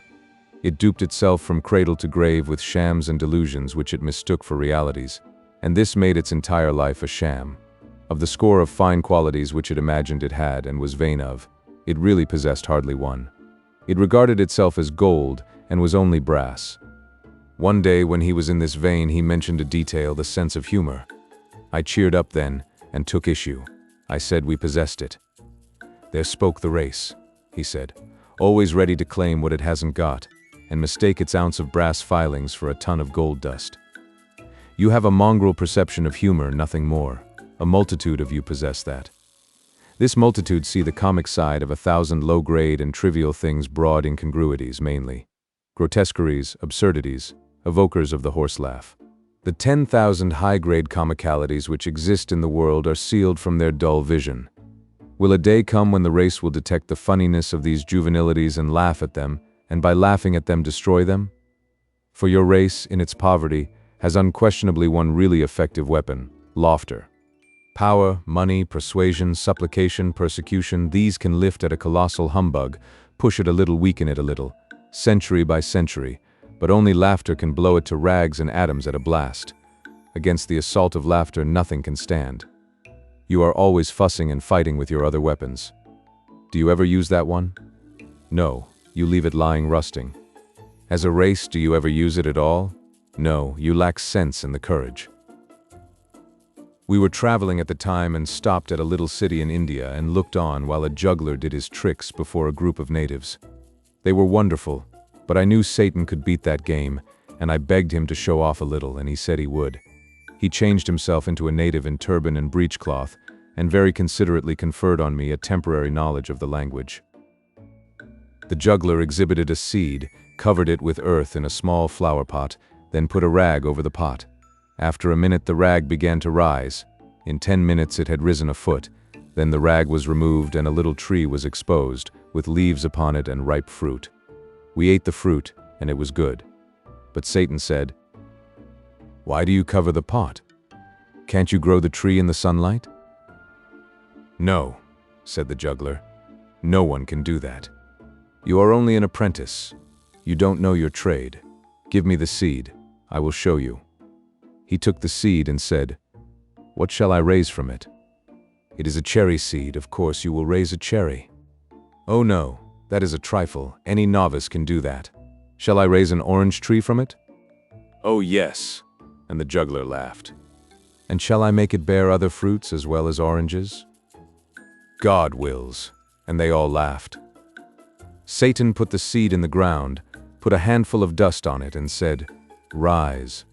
A tiny stem shot up and began to grow, and grew so fast that in 5 minutes it was a great tree, and we were sitting in the shade of it. There was a murmur of wonder. Then all looked up and saw a strange and pretty sight, for the branches were heavy with fruits of many kinds and colors: oranges, grapes, bananas, peaches, cherries, apricots, and so on. Baskets were brought, and the unlading of the tree began, and the people crowded around Satan and kissed his hand, and praised him, calling him the Prince of Jugglers. The news went about the town, and everybody came running to see the wonder, and they remembered to bring baskets too. But the tree was equal to the occasion. It put out new fruits as fast as any were removed. Baskets were filled by the score and by the hundred, but always the supply remained undiminished. At last a foreigner in white linen and sun helmet arrived and exclaimed angrily, "Away from here! Clear out, you dogs! The tree is on my lands and is my property." The natives put down their baskets and made humble obeisance. Satan made humble obeisance too, with his fingers to his forehead in the native way, and said, "Please let them have their pleasure for an hour, sir, only that and no longer. Afterward you may forbid them, and you will still have more fruit than you and the state together can consume in a year." This made the foreigner very angry, and he cried out, "Who are you, you vagabond, to tell your betters what they may do and what they mayn't?" And he struck Satan with his cane and followed this error with a kick. The fruits rotted on the branches, and the leaves withered and fell. The foreigner gazed at the bare limbs with the look of one who is surprised and not gratified. Satan said, "Take good care of the tree, for its health and yours are bound together. It will never bear again, but if you tend it well it will live long. Water its roots once in each hour every night, and do it yourself. It must not be done by proxy, and to do it in daylight will not answer. If you fail only once in any night, the tree will die, and you likewise. Do not go home to your own country any more, you would not reach there. Make no business or pleasure engagements which require you to go outside your gate at night. You cannot afford the risk. Do not rent or sell this place, it would be injudicious." The foreigner was proud and wouldn't beg, but I thought he looked as if he would like to. While he stood gazing at Satan, we vanished away and landed in Ceylon. I was sorry for that man. Sorry Satan hadn't been his customary self and killed him or made him a lunatic. It would have been a mercy. Satan overheard the thought and said, "I would have done it but for his wife, who has not offended me. She is coming to him presently from their native land, Portugal. She is well, but has not long to live, and has been yearning to see him and persuade him to go back with her next year. She will die without knowing he can't leave that place. He won't tell her? He will not trust that secret with anyone. He will reflect that it could be revealed in sleep, in the hearing of some Portuguese guest servant sometime or other. Did none of those natives understand what you said to him? None of them understood, but he will always be afraid that some of them did. That fear will be torture to him, for he has been a harsh master to them. In his dreams he will imagine them chopping his tree down. That will make his days uncomfortable. I have already arranged for his nights." It grieved me, though not sharply, to see him take such a malicious satisfaction in his plans for this foreigner. "Does he believe what you told him, Satan?" He thought he didn't, but our vanishing helped. The tree, where there had been no tree before, that helped. The insane and uncanny variety of fruits, the sudden withering, all these things are helps. Let him think as he may, reason as he may, one thing is certain, he will water the tree. But between this and night he will begin his changed career with a very natural precaution for him. What is that? He will fetch a priest to cast out the tree's devil. You are such a humorous race, and don't suspect it. Will he tell the priest? No. He will say a juggler from Bombay created it, and that he wants the juggler's devil driven out of it so that it will thrive and be fruitful again. The priest's incantations will fail. Then the Portuguese will give up that scheme and get his watering pot ready. But the priest will burn the tree. I know it. He will not allow it to remain. Yes, and anywhere in Europe he would burn the man too. But in India the people are civilized and these things will not happen. The man will drive the priest away and take care of the tree. I reflected a little, then said, Satan, you have given him a hard life, I think. Comparatively, it must not be mistaken for a holiday. We flitted from place to place around the world as we had done before, Satan showing me 100 wonders, most of them reflecting in some way the weakness and triviality of our race. He did this now every few days. Not out of malice, I am sure of that. It only seemed to amuse and interest him, just as a naturalist might be amused and interested by a collection of ants. Chapter 11. For as much as a year, Satan continued these visits, but at last he came less often, and then for a long time he did not come at all. This always made me lonely and melancholy. I felt that he was losing interest in our tiny world and might at any time abandon his visits entirely. When one day he finally came to me, I was overjoyed, but only for a little while. He had come to say goodbye, he told me, and for the last time. He had investigations and undertakings in other corners of the universe, he said, that would keep him busy for a longer period than I could wait for his return. And you are going away, and will not come back any more? Yes, he said. We have comraded long together, and it has been pleasant for both, but I must go now, and we shall not see each other any more. In this life, Satan, but in another? We shall meet in another, surely. Then, all tranquilly and soberly, he made the strange answer, there is no other. A subtle influence blew upon my spirit from his, bringing with it a vague, dim, but blessed and hopeful feeling that the incredible words might be true, even must be true. Have you never suspected this, Theodore? No. How could I? But if it can only be true, it is true. A gust of thankfulness rose in my breast, but a doubt checked it before it could issue in words, and I said, But we have seen that future life, seen it in its actuality, and so, it was a vision, it had no existence. I could hardly breathe for the great hope that was struggling in me. A vision? A V. Life itself is only a vision, a dream. It was electrical. By God, I had had that very thought 1,000 times in my musings. Nothing exists. All is a dream. God, man, the world, the sun, the moon, the wilderness of stars, a dream, all a dream. They have no existence. Nothing exists save empty space and you. I. And you are not you? You have no body, no blood, no bones, you are but a thought. I myself have no existence. I am but a dream, your dream, creature of your imagination. In a moment you will have realized this. Then you will banish me from your visions, and I shall dissolve into the nothingness out of which you made me. I am perishing already, I am failing, I am passing away. In a little while you will be alone in shoreless space, to wander its limitless solitudes without friend or comrade forever. For you will remain a thought, the only existent thought, and by your nature inextinguishable, indestructible. But I, your poor servant, have revealed you to yourself and set you free. Dream other dreams, and better. Strange that you should not have suspected years ago, centuries, ages, eons ago, for you have existed companionless through all the eternities. Strange, indeed, that you should not have suspected that your universe and its contents were only dreams, visions, fiction. Strange, because they are so frankly and hysterically insane, like all dreams. A God who could make good children as easily as bad, yet preferred to make bad ones, who could have made every one of them happy, yet never made a single happy one, who made them prize their bitter life, yet stingily cut it short, who gave his angels eternal happiness unearned, yet required his other children to earn it. who gave his angels painless lives, yet cursed his other children with biting miseries and maladies of mind and body, who mouths justice and invented hell, mouths mercy and invented hell, mouths golden rules and forgiveness multiplied by 70 times 7, and invented hell, who mouths morals to other people and has none himself, who frowns upon crimes, yet commits them all, who created man without invitation, then tries to shuffle the responsibility for man's acts upon man, instead of honorably placing it where it belongs, upon himself, and finally, with altogether divine obtuseness, invites this poor, abused slave to worship him. You perceive now that these things are all impossible except in a dream. You perceive that they are pure and puerile insanities, the silly creations of an imagination that is not conscious of its freaks, in a word, that they are a dream, and you the maker of it. The dream marks are all present. You should have recognized them earlier. It is true, that which I have revealed to you.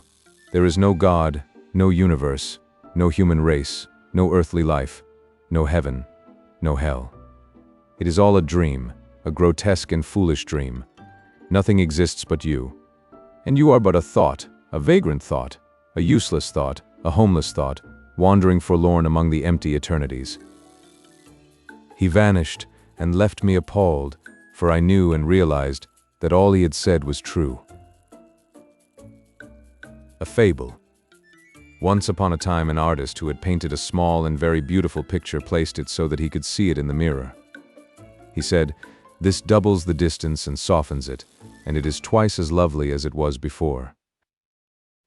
The animals out in the woods heard of this through the house cat, who was greatly admired by them because he was so learned, and so refined and civilized, and so polite and high-bred, and could tell them so much which they didn't know before, and were not certain about afterward.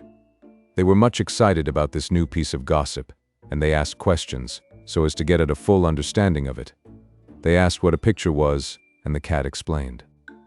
"It is a flat thing," he said. "Wonderfully flat, marvelously flat, enchantingly flat and elegant, and oh, so beautiful." That excited them almost to a frenzy, and they said they would give the world to see it. Then the bear asked, "What is it that makes it so beautiful?" "It is the looks of it," said the cat. This filled them with admiration and uncertainty, and they were more excited than ever. Then the cow asked, "What is a mirror?" "It is a hole in the wall," said the cat. "You look in it, and there you see the picture, and it is so dainty and charming and ethereal and inspiring in its unimaginable beauty that your head turns round and round, and you almost swoon with ecstasy." The ass had not said anything as yet. He now began to throw doubts. He said there had never been anything as beautiful as this before, and probably wasn't now. He said that when it took a whole basketful of sesquipedalian adjectives to whoop up a thing of beauty, it was time for suspicion. It was easy to see that these doubts were having an effect upon the animals, so the cat went off offended. The subject was dropped for a couple of days, but in the meantime curiosity was taking a fresh start, and there was a revival of interest perceptible. Then the animals assailed the ass for spoiling what could possibly have been a pleasure to them, on a mere suspicion that the picture was not beautiful, without any evidence that such was the case. The ass was not troubled. He was calm, and said there was one way to find out who was in the right, himself or the cat. He would go and look in that hole, and come back and tell what he found there. The animals felt relieved and grateful, and asked him to go at once, which he did. But he did not know where he ought to stand, and so, through error, he stood between the picture and the mirror. The result was that the picture had no chance, and didn't show up. He returned home and said, "The cat lied. There was nothing in that hole but an ass. There wasn't a sign of a flat thing visible. It was a handsome ass, and friendly, but just an ass, and nothing more." The elephant asked, "Did you see it good and clear? Were you close to it?" "I saw it good and clear, O Hathi, king of beasts. I was so close that I touched noses with it." "This is very strange," said the elephant. "The cat was always truthful before, as far as we could make out. Let another witness try. Go, Baloo, look in the hole and come and report." So the bear went. When he came back, he said, "Both the cat and the ass have lied. There was nothing in the hole but a bear." Great was the surprise and puzzlement of the animals. Each was now anxious to make the test himself and get at the straight truth. The elephant sent them one at a time. First, the cow. She found nothing in the hole but a cow. The tiger found nothing in it but a tiger. The lion found nothing in it but a lion. The leopard found nothing in it but a leopard. The camel found a camel and nothing more. Then Hathi was wroth and said he would have the truth if he had to go and fetch it himself. When he returned, he abused his whole subjectry for liars and was in an unappeasable fury with the moral and mental blindness of the cat. He said that anybody but a nearsighted fool could see that there was nothing in the hole but an elephant. Moral by the cat. You can find in a text whatever you bring, if you will stand between it and the mirror of your imagination. You may not see your ears, but they will be there. Hunting the deceitful turkey. When I was a boy, my uncle and his big boys hunted with the rifle. The youngest boy, Fred, and I with a shotgun, a small single-barreled shotgun which was properly suited to our size and strength. It was not much heavier than a broom. We carried it turnabout, half an hour at a time. I was not able to hit anything with it, but I liked to try. Fred and I hunted feathered small game. The others hunted deer, squirrels, wild turkeys, and such things. My uncle and the big boys were good shots. They killed hawks and wild geese and such like on the wing, and they didn't wound or kill squirrels, they stunned them. When the dogs treed a squirrel, the squirrel would scamper aloft and run out on a limb and flatten himself along it, hoping to make himself invisible in that way, and not quite succeeding. You could see his wee little ears sticking up. You couldn't see his nose, but you knew where it was. Then the hunter, despising a rest for his rifle, stood up and took offhand aim at the limb and sent a bullet into it immediately under the squirrel's nose, and down tumbled the animal, unwounded but unconscious. The dogs gave him a shake and he was dead. Sometimes when the distance was great and the wind not accurately allowed for, the bullet would hit the squirrel's head. The dogs could do as they pleased with that one. The hunter's pride was hurt, and he wouldn't allow it to go into the game bag. In the first faint gray of the dawn, the stately wild turkeys would be stalking around in great flocks, and ready to be sociable and answer invitations to come and converse with other excursionists of their kind. The hunter concealed himself and imitated the turkey call by sucking the air through the leg bone of a turkey which had previously answered a call like that and lived only just long enough to regret it. There is nothing that furnishes a perfect turkey call except that bone. Another of nature's treacheries, you see. She is full of them. Half the time she doesn't know which she likes best to betray her child or protect it. In the case of the turkey, she is badly mixed.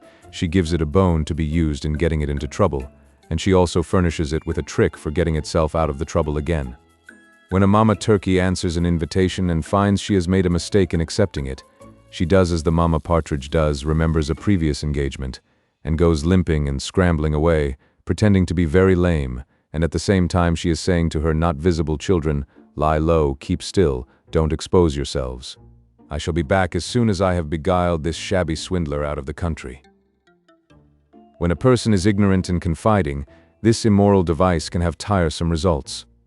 I followed an ostensibly lame turkey over a considerable part of the United States one morning because I believed in her and could not think she would deceive a mere boy, and one who was trusting her and considering her honest. I had the single-barreled shotgun, but my idea was to catch her alive. I often got within rushing distance of her, and then made my rush. But always, just as I made my final plunge and put my hand down where her back had been, it wasn't there. It was only 2 or 3 inches from there, and I brushed the tail feathers as I landed on my stomach. A very close call, but still not quite close enough. That is, not close enough for success. But just close enough to convince me that I could do it next time. She always waited for me, a little piece away, and led on to be resting and greatly fatigued, which was a lie, but I believed it, for I still thought her honest long after I ought to have begun to doubt her, suspecting that this was no way for a high-minded bird to be acting.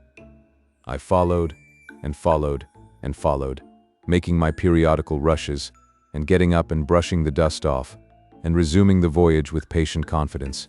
Indeed, with a confidence which grew, for I could see by the change of climate and vegetation that we were getting up into the high latitudes, and as she always looked a little tireder and a little more discouraged after each rush, I judged that I was safe to win, in the end the competition being purely a matter of staying power and the advantage lying with me from the start because she was lame.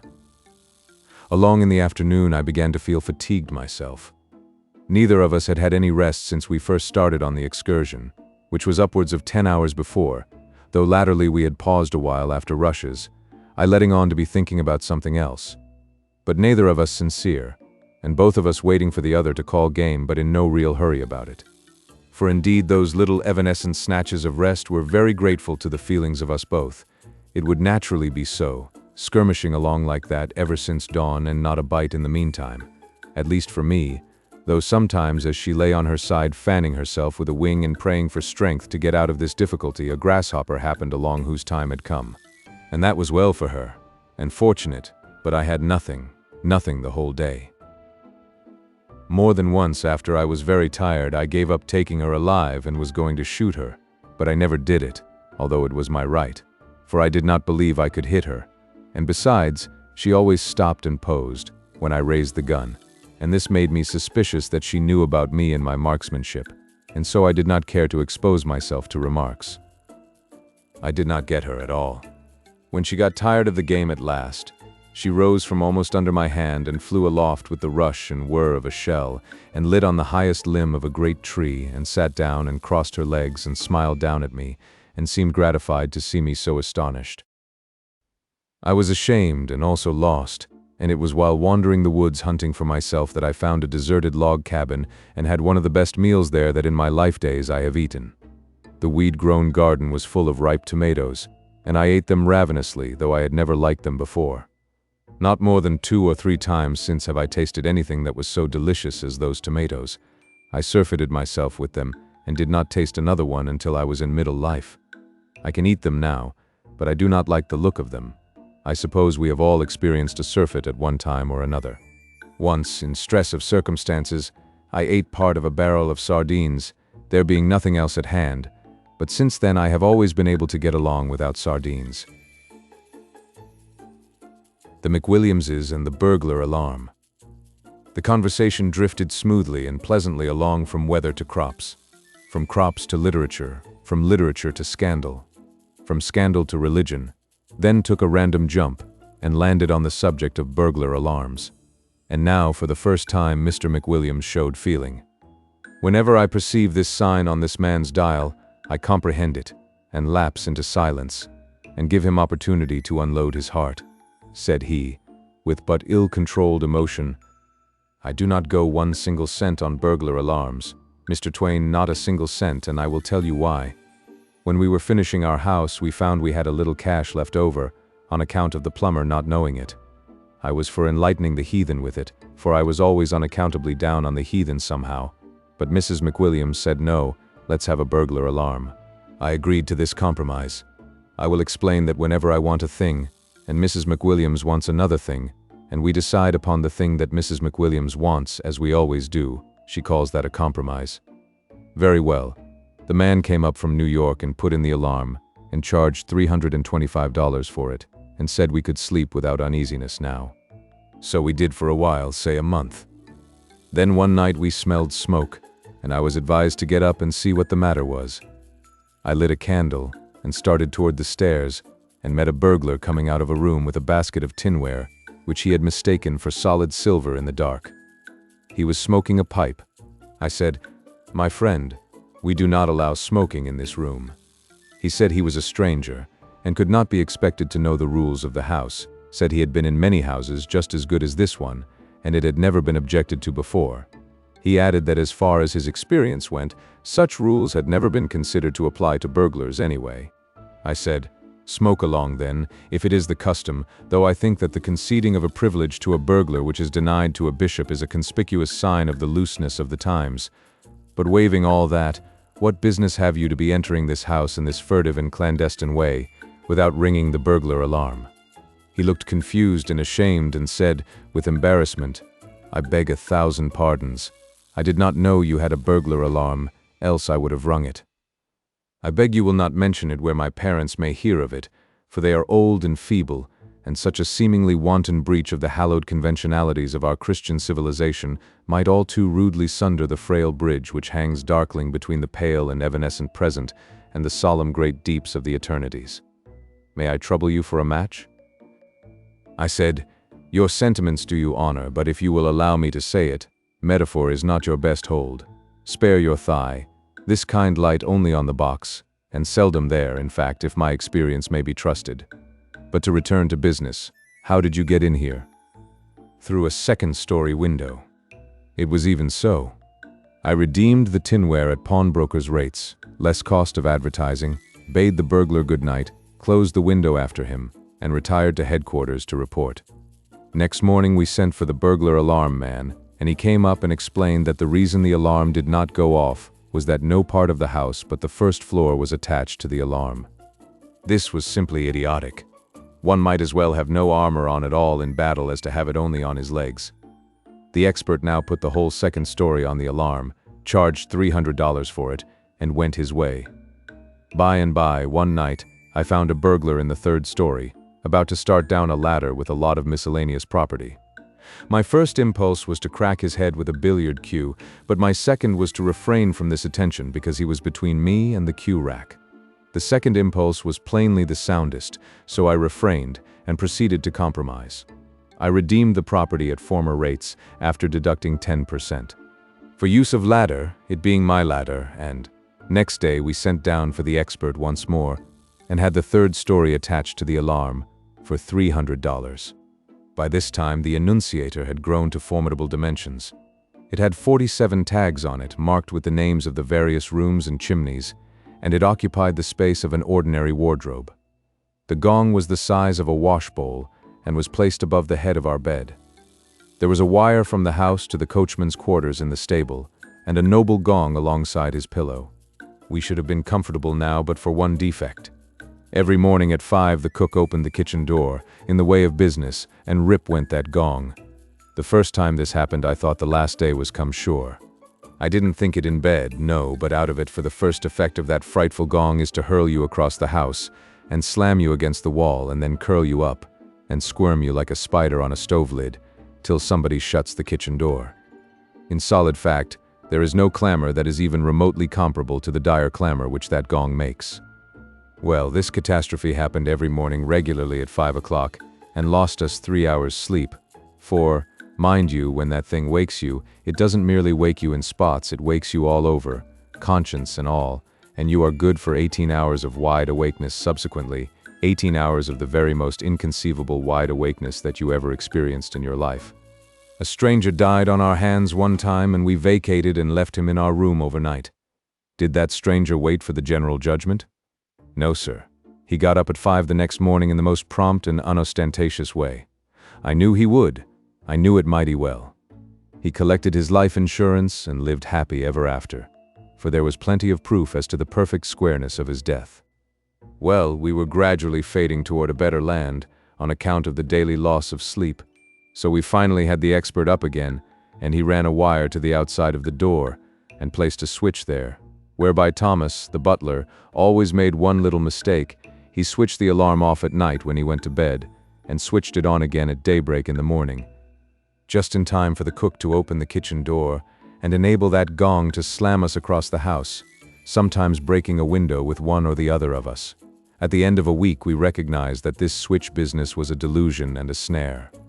We also discovered that a band of burglars had been lodging in the house the whole time, not exactly to steal, for there wasn't much left now, but to hide from the police, for they were hot-pressed, and they shrewdly judged that the detectives would never think of a tribe of burglars taking sanctuary in a house notoriously protected by the most imposing and elaborate burglar alarm in America.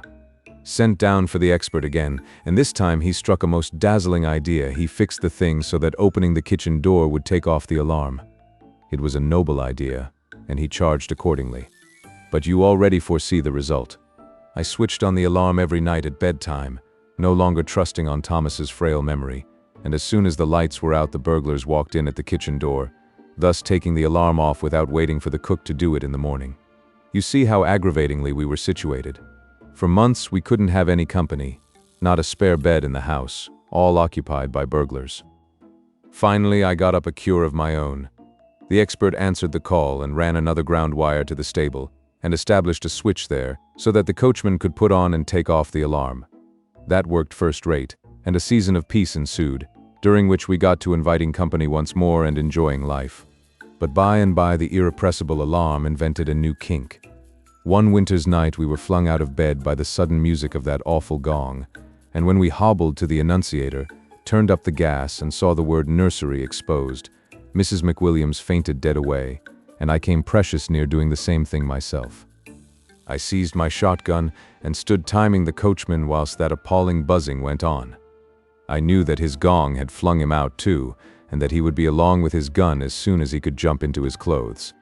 When I judged that the time was ripe, I crept to the room next the nursery, glanced through the window, and saw the dim outline of the coachman in the yard below, standing at present arms and waiting for a chance. Then I hopped into the nursery and fired, and in the same instant the coachman fired at the red flash of my gun. Both of us were successful. I crippled a nurse, and he shot off all my back hair. We turned up the gas and telephoned for a surgeon. There was not a sign of a burglar, and no window had been raised. One glass was absent, but that was where the coachman's charge had come through. Here was a fine mystery. A burglar alarm going off at midnight of its own accord, and not a burglar in the neighborhood. The expert answered the usual call and explained that it was a false alarm, said it was easily fixed. So he overhauled the nursery window, charged a remunerative figure for it, and departed. What we suffered from false alarms for the next 3 years no stylographic pen can describe. During the next 3 months I always flew with my gun to the room indicated, and the coachman always sallied forth with his battery to support me. But there was never anything to shoot at, windows all tight and secure.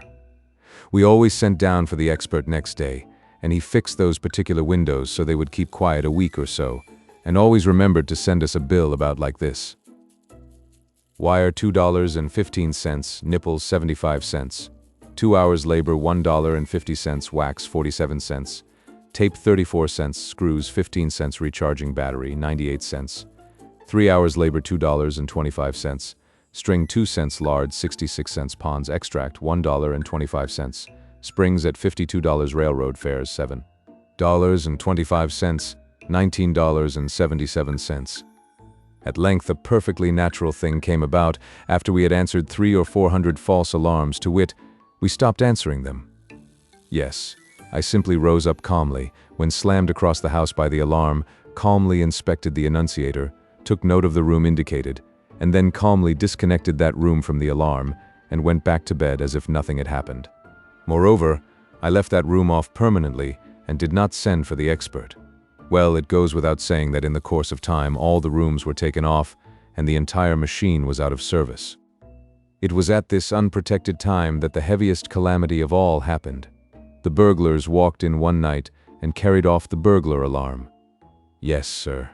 Every hide and hair of it, ripped it out, tooth and nail, springs, bells, gongs, battery and all. They took 150 miles of copper wire. They just cleaned her out, bag and baggage, and never left us a vestige of her to swear by, I mean. We had a time of it to get her back, but we accomplished it finally for money. The alarm firm said that what we needed now was to have her put in right with their new patent springs in the windows to make false alarms impossible, and their new patent clock attached to take off and put on the alarm morning and night without human assistance. That seemed a good scheme.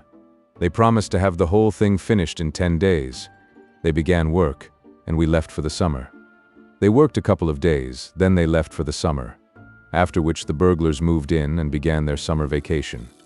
When we returned in the fall, the house was as empty as a beer closet in premises where painters have been at work. We refurnished and then sent down to hurry up the expert.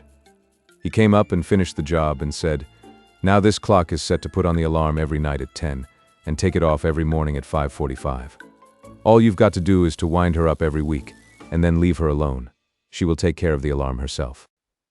After that, we had a most tranquil season during 3 months.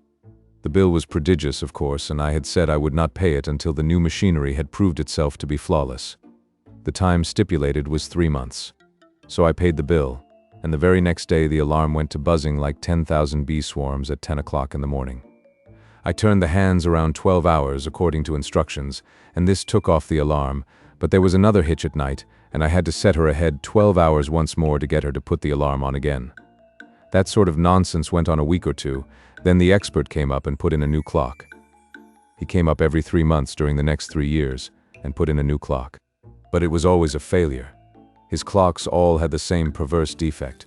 They would put the alarm on in the daytime, and they would not put it on at night, and if you forced it on yourself, they would take it off again the minute your back was turned. Now there is the history of that burglar alarm. Everything just as it happened, nothing extenuated, and naught set down in malice. Yes, sir. And when I had slept 9 years with burglars, and maintained an expensive burglar alarm the whole time, for their protection, not mine, and at my sole cost, for not a damned cent could I ever get them to contribute, I just said to Mrs. McWilliams that I had had enough of that kind of pie. So with her full consent I took the whole thing out and traded it off for a dog, and shot the dog. I don't know what you think about it, Mr. Twain, but I think those things are made solely in the interest of the burglars. Yes, sir. A burglar alarm combines in its person all that is objectionable about a fire, a riot, and a harem, and at the same time had none of the compensating advantages of one sort or another that customarily belong with that combination. Goodbye. I get off here. The end.